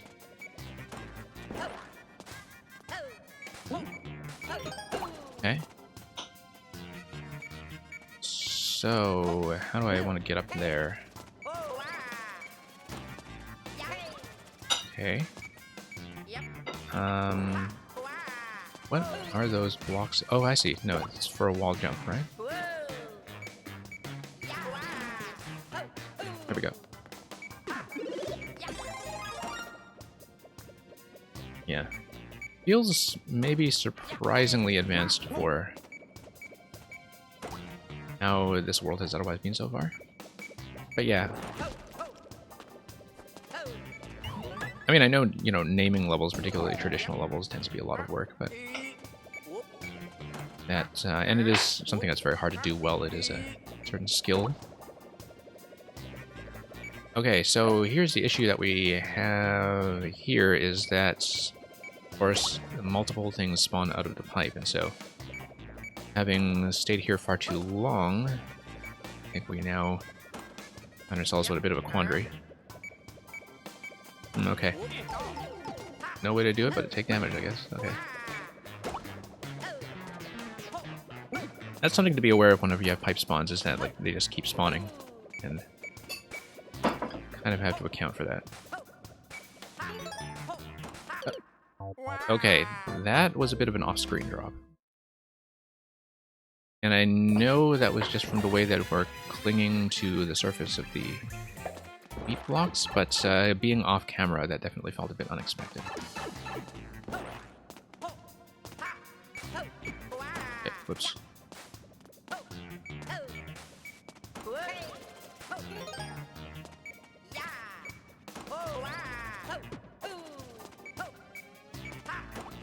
Okay, we'll just let that give us some headroom.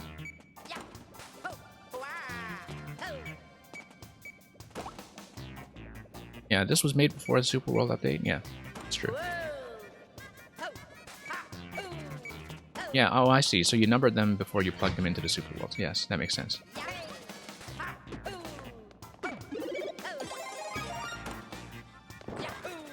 Yeah, that makes sense, because, I mean, a lot of people were already kind of numbering these things as worlds way back in June and July last year. Given that, for a lot of them, you know, being able to plug them in a world format was something they always wanted to do, and I think it's very clear with some of these levels here. Yeah, that definitely feels a little bit tough, but just going to check down here for a sec to see if we missed anything. Nope. Okay. Move on and hit the checkpoint.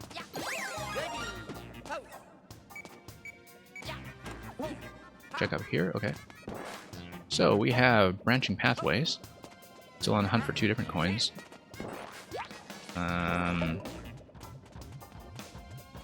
Just need to explore.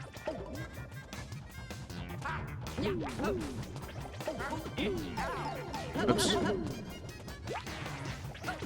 Okay.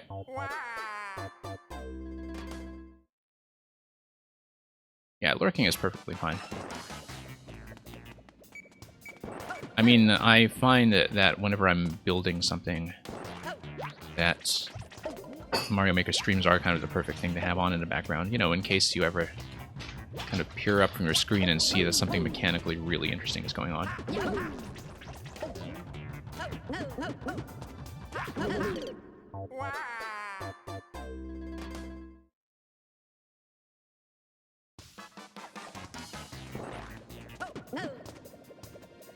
Yeah, maybe Pablo about Piranha Plant in Smash. It's...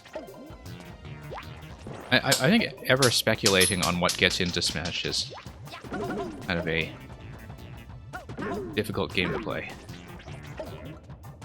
In that it's much less rule-bound or rules-oriented than people necessarily assume. I will say I was absolutely elated that Min Min got in, because I played a lot of ARMS when it came out. And I played it all with motion controls too, like I was quite serious about doing it that way. Okay, so the issue with this segment here is that when doing the coin hunt, you do have no way of really guessing which pathway to take. It is like literally kind of pick a path.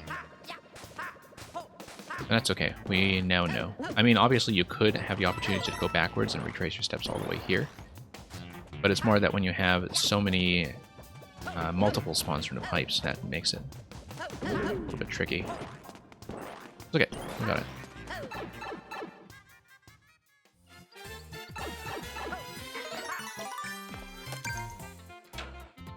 Oh, and I didn't even really pay attention to that tree. Let's go back and pay attention to that tree. We could have just jumped over, but we'll do it this way. Oh, never mind. Oh, okay, so it's just a bit of a bonus sequence here.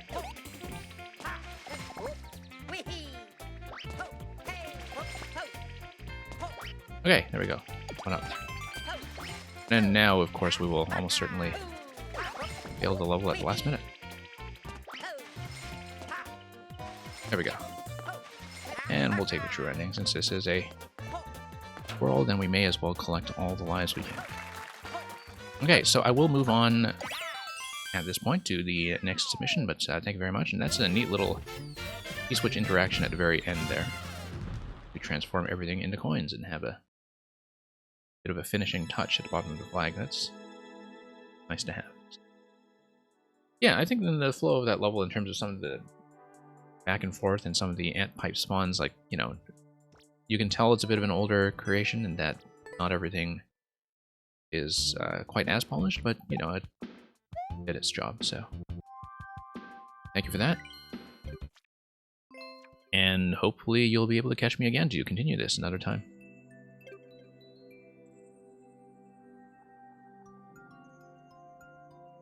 Yeah, Merlin, it's kind of good to have some people who have been here long term to see how we've grown in the meantime.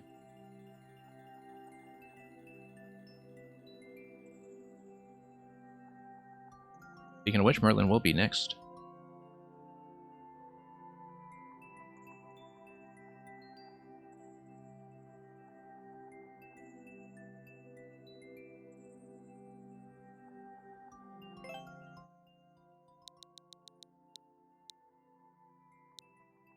Yeah, I'm glad that's growing on you. So, yeah, for those of you who are kind of newish here,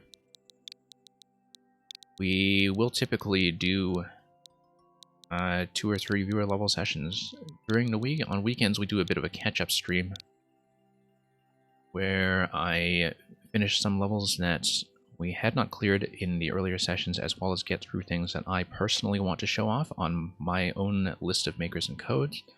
Lately, we have also been covering the 4YMM, 4 Years of Mario Maker Anniversary Project, and that's something that we've been mainly running during the Tuesday daytime stream, so this time slot, but on Tuesdays. We'll see how consistent that is in the weeks ahead, but that is probably the time that will work. And yeah, this stream is pretty much all Mario Maker for the time being, although we may be taking a break for that for Paper Mario in mid-July. Okay, so Merlin, I don't know if this was... Right, you recently re-uploaded your world, so you probably want me to just continue where I left off, right? In 3-5? Even though we had done everything up to here. Merlin, just let me know if you have a specific preference. Yeah, I mean, NB Pablo, that's perfectly okay. Thank you for advising me of that in advance. Yeah, I think we'd seen early versions of pretty much everything here, and so I'll just continue to 3-5 unless Merlin gives me some other guidance. Oh, could you please pick 4-1 if I have not played that one already? Okay, so, alright. As you requested, we'll do 4-1. Took me a moment to actually see that message in chat. Further up.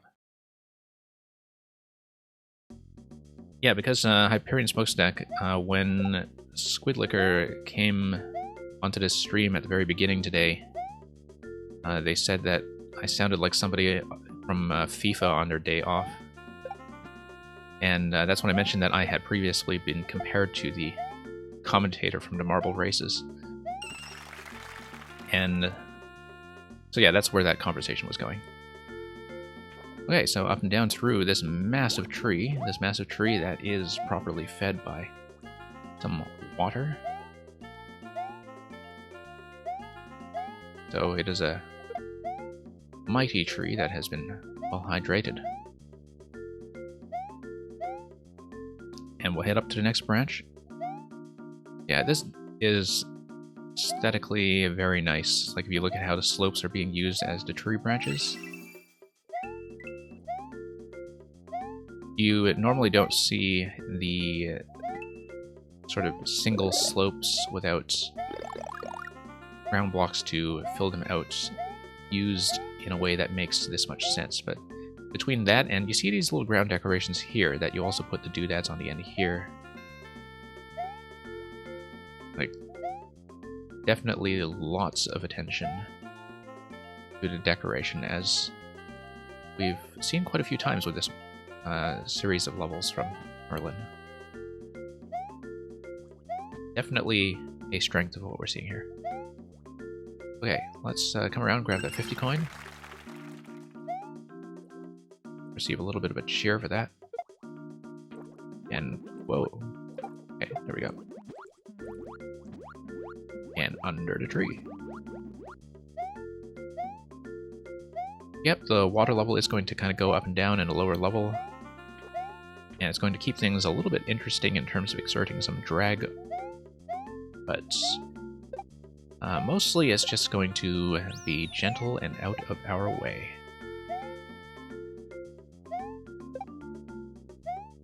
Yeah, this is a really lovely looking level. It's you know, it's traditional platforming, but it's in a context that definitely has a very striking look and feel. Now it looks like the way we progress is to go into the next tree. Move this wiggler out of the way, I think. Okay. Oops. Okay, but in a bit of a tight spot there, but we'll proceed. Yeah.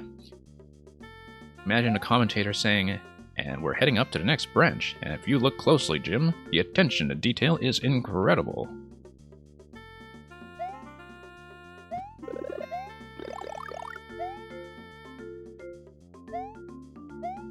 Yeah.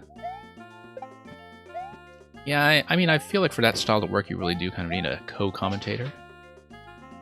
And this is true if you look into the marble races with Greg Woods as well, as I did after Hyperion Smokestack introduced me to that, is that you can really tell how important it is with sportscasting that you have different personalities play off each other, and how essential that is. I mean, I've been watching Pro StarCraft for the longest time, for pretty much a decade now, and with the best commentating duos, that's definitely the dynamic they have, is that they really do want to add a bit of contrast. You don't want the same kind of pacer energy between the people who are involved.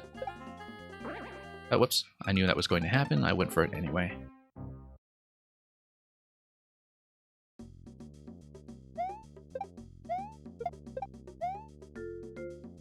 Yeah.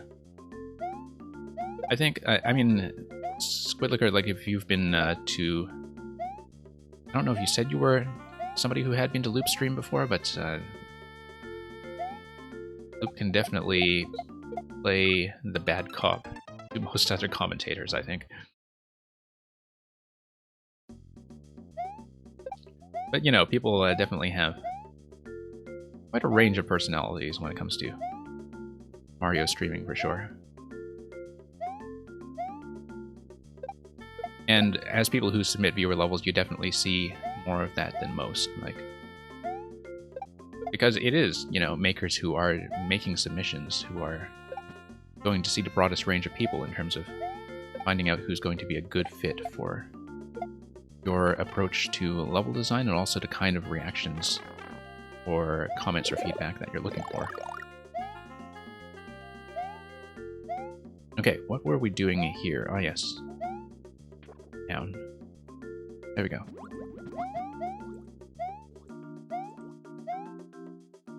Okay. Let's head on up and continue. Yes. Here's the 50 coin that we missed earlier. That was a terrible throw. Yeah, I probably should have just thrown it directly down slope. Maybe? Okay, no. I mean, I didn't really have that mapped out. We have another Goomrat, though. So... Nope. Well, interesting to have a 50 coin challenge for that. Definitely feeling like that's proportionate to how difficult it can be. Okay. I think having the Wiggler nudge up to that bumper there does feel a little bit risky, just because of the way the Wiggler can crowd you, but we'll work with it. I mean, a lot of this is just trying to get off the bumper in a very centered fashion. Oh, that Goomrat is going to give us grief again. Okay. Okay. I'm gonna have to rethink this, I think. Try to pull the Wiggler over. Create some space. There we go. Nope. Yeah. Spacing in this one segment here maybe feels a little bit weird. I am definitely holding a full jump into it. There we go. Now let's not slip. Run into the Goomba. And let's proceed. And yeah, that's true. I can totally slide into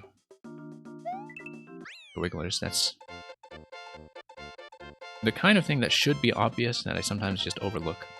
Particularly because I was paying so much attention to the use of the slopes as a decoration that I wasn't really thinking about that functionally. But yeah, thank you very much for that, Merlin. That was really quite a pretty one to look at. Oh. Yeah, and thank you for coming by.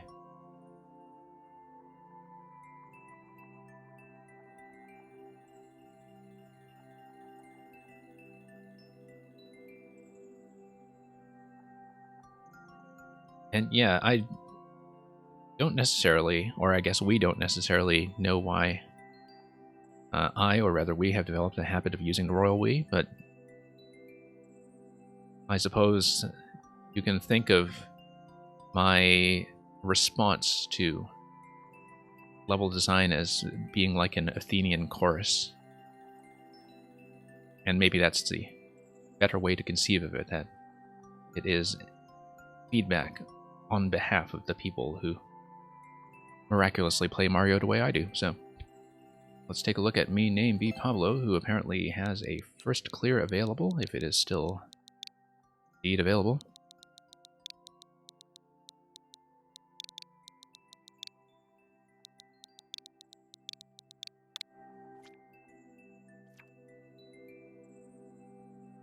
Yeah, once again, thank you, Merlin, for coming by. So it says your death counter, this is 2. Try to beat that for a small challenge. Well, we'll see if we can. I mean, given that you have 4 footprints and 20 plays on it, nobody's really done it yet, partly because nobody's cleared it. But we'll take a look at Koopa Family Attack, 1 out of 3. See Morton, Iggy, and Wendy on the main screen, surrounded by a lot of one-way panels that indicate to me that this might have some kind of entity limit trickery going on, if all of that is placed well off screen. So let's see what's happening.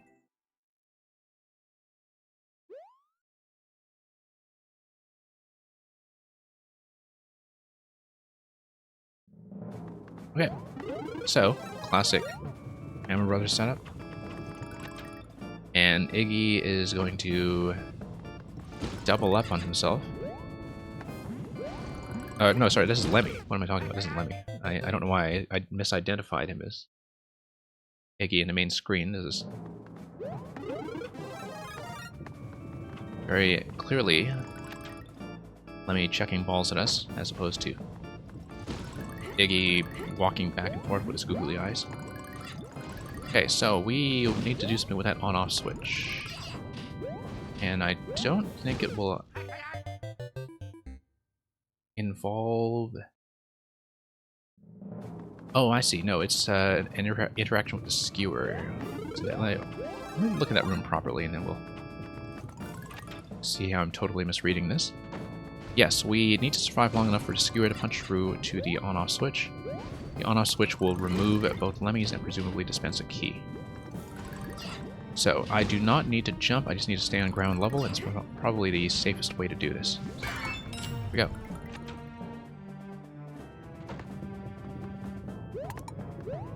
Okay, no, I should have just stayed on and waited for the next cycle. Looks like it's fairly simple. 3 switch presses there will drop Muncher on top of Wendy. I see we've already missed the intended benchmark of clearing this in 2 attempts, but that's because we don't have the benefit of knowing where everything is. Yeah, once again, for the Lemmy segment, staying on ground level is the safe approach. I just need a better starting position. How long have I been in the Mario Maker scene? As a streamer, only since January.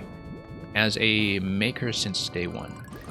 And day 1 of the original game, actually, but I wasn't really doing any community stuff until I came back to the game in early 2019, and then I started kind of getting back into the game and paying attention to how the stream culture around it had developed at the time, and started getting a little bit more involved with the meta game and the maker tech and so on when the second game came out last June. But I only got the capture card up and running back in January, late January, and so that's about as long as I have been streaming anything. And so yeah, initially I was doing kind of a combination of Mario Maker plus some indie games, but not for very long before Mario Maker just kind of took over. Big part of that being that for a small streamer, Mario Maker is an excellent experience in terms of being very interactive. That, like, even when I have 5 to 10 viewers here, it feels sometimes livelier than a lot of streams that have, say, 30 to 40, but which have less to talk about. But the thing about doing viewer levels for people who are present is that there's always a ton of stuff to talk about, and I think that's just a much more valuable thing to have than just looking at viewer counts by themselves, or indeed, from the maker's perspective, player counts on the levels. Should have had me hosting GDQ? Well, I mean, not that under current restrictions anybody will be flying to GDQ anytime in the near future. We really do need to look out for the Morton Stomp.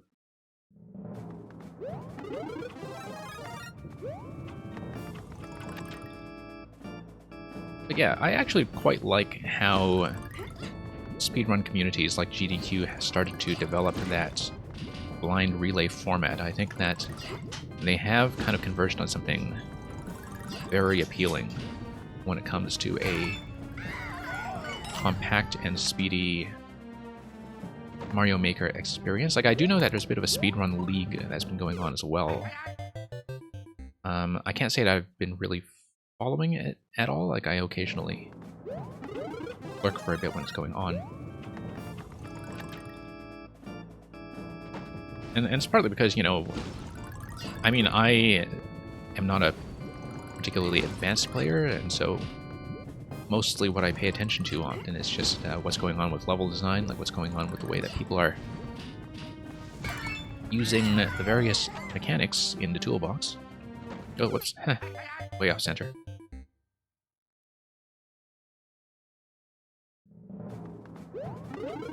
Yeah, Morton's Stomp can really kind of catch you off guard. Particularly because he kind of kills you on the first stomp. Like, you don't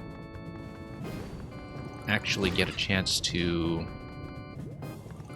have a read on him before that first attack, and I think that's maybe partly the issue with that there. Like, I can play around Morton, I'm pretty sure, once I just have a safe arrival in that room.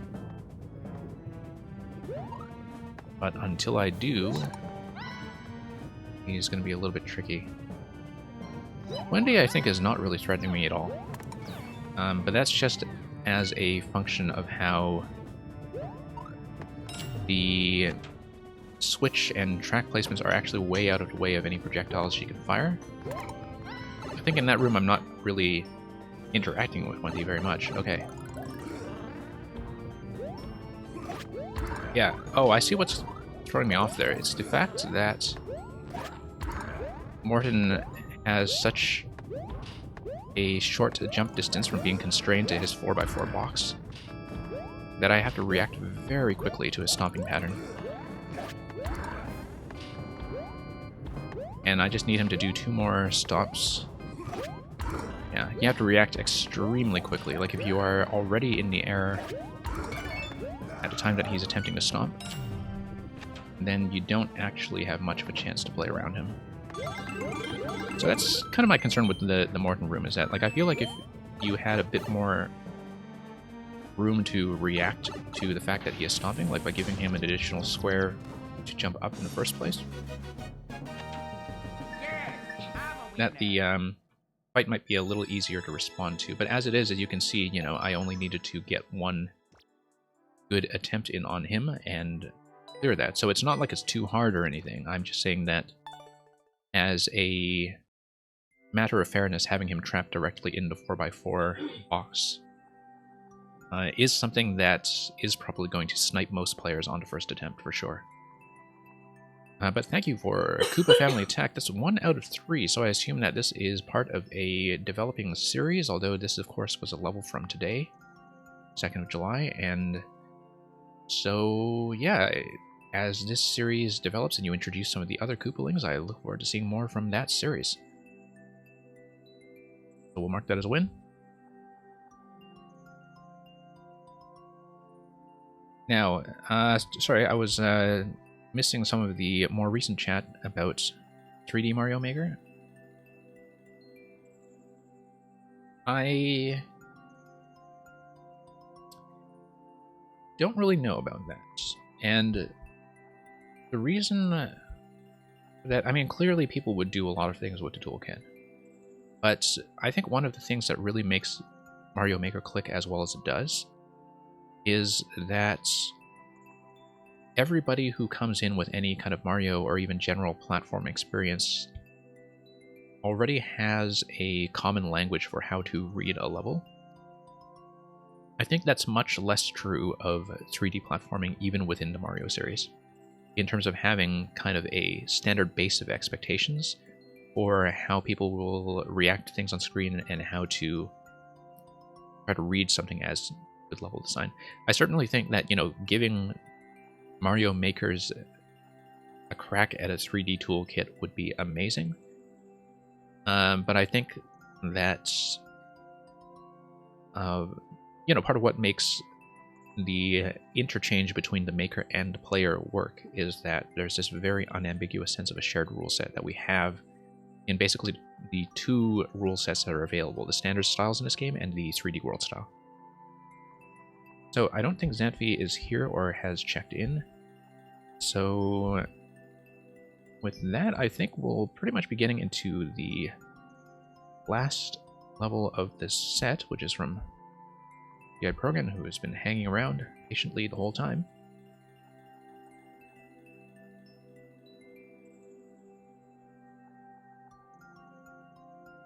And yeah, just give me a moment to punch that in.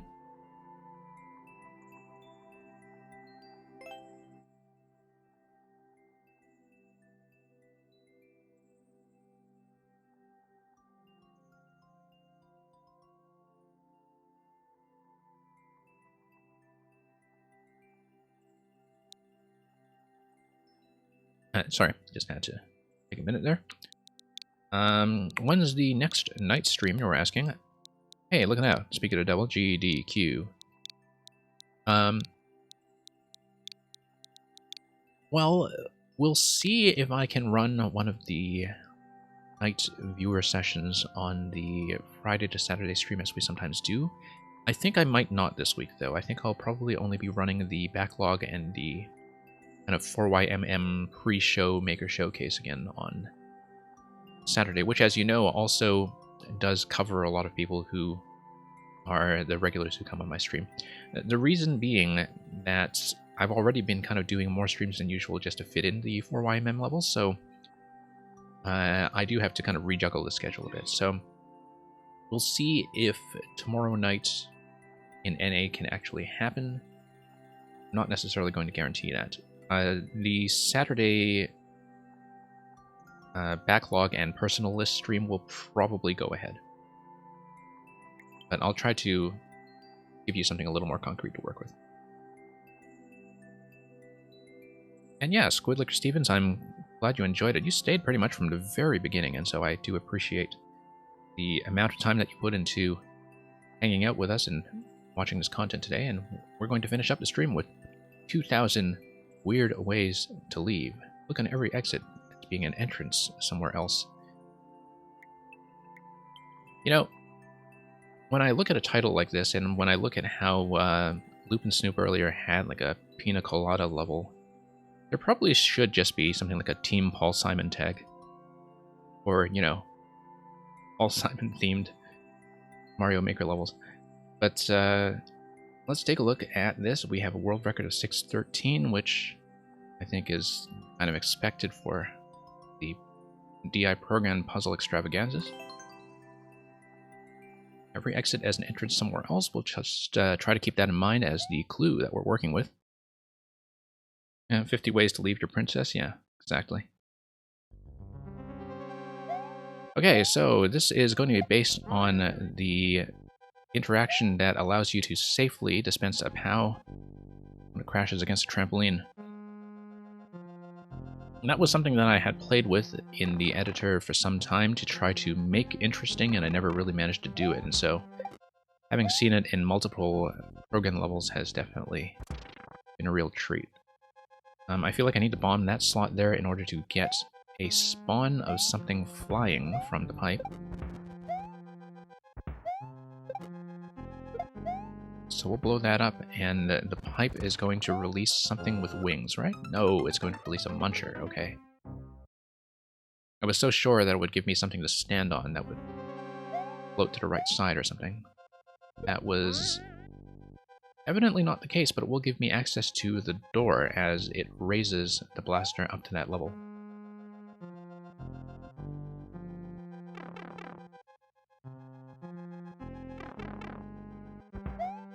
And yeah.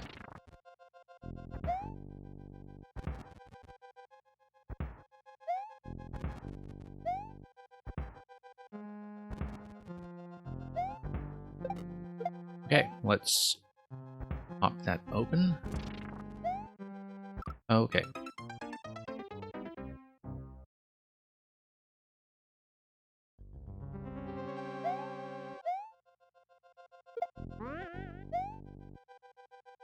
Whoops. Well, I think Princess Peach is a fairly benign autocrat as far as autocrats go. I mean, you know, she clearly leaves most of the governance to the Toad ministers, like the Toad Chancellor that occasionally shows up in the Mario RPGs, and so... I mean, maybe it's not the most responsible form of governance when it comes to interacting with the citizenry, but... I mean, when she's kidnapped half the time, she's a bit of an absentee princess anyway. Whoops. I don't know what I expected to happen there, but I was definitely not reading that interaction correctly at all. Just go back and pay a little more attention this time. Nice to see the one-tile spikes doing something useful for once by bouncing the POWs around.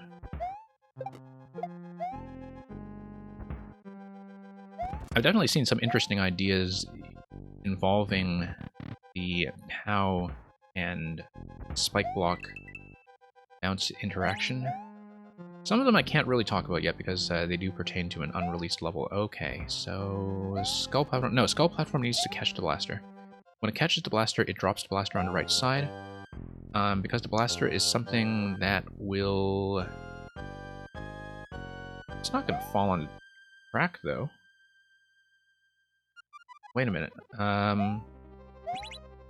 Let's reset this.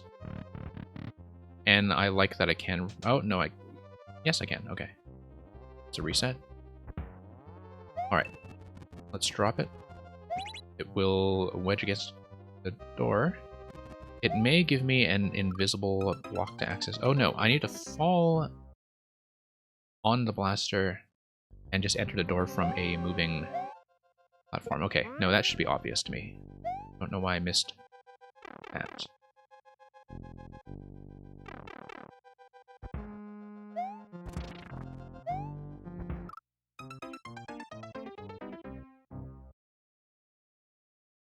Yep, definitely overthinking again. That tends to happen quite a bit.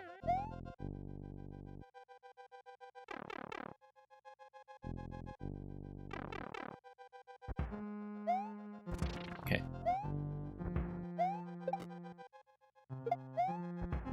And yeah, that's true, you know, being from a Commonwealth country, we are cool with our monarch here. Oh, whoops. Wanted to get around the right side, and I just reacted to that poorly. Okay, well, thank you so much once again, Squid Liquor, for spending so much time with us today. glad to see your world submissions, and hopefully we'll continue another time.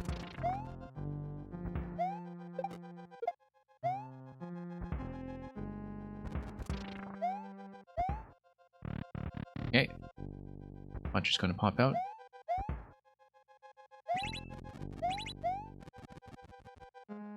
I don't know if the on-off state here is going to matter. It doesn't because of the icicle. We're going to need an off state anyway. No, we're not. We're going to need an on state followed by... Oh, I see. I actually need a time to drop.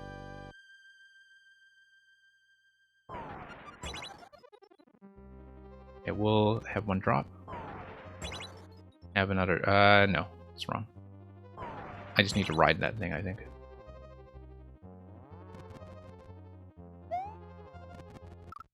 Do I really need to ride that thing? That seems a little bit strange. But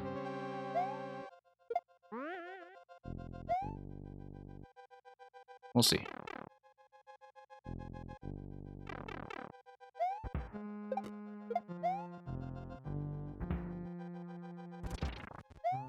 Okay.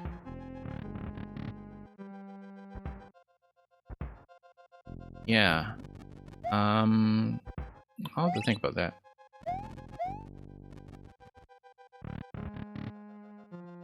Get back into this room. Okay, so we have... no, I know what to do. I do want to catch the trampoline as before.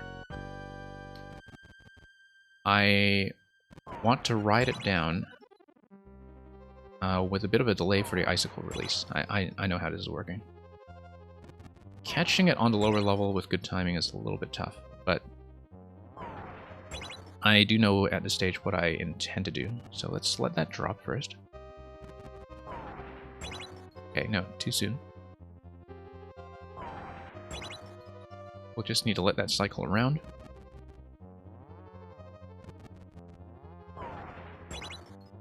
Okay. No. I wasn't up against a wall. I think that was the right idea.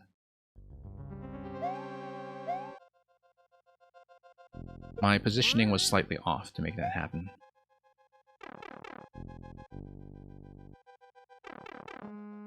But yeah, it definitely seems like the core concept of this level so far is entering the door on moving or unstable objects. I don't know how I feel about that Muncher presenting a bit of a risk there.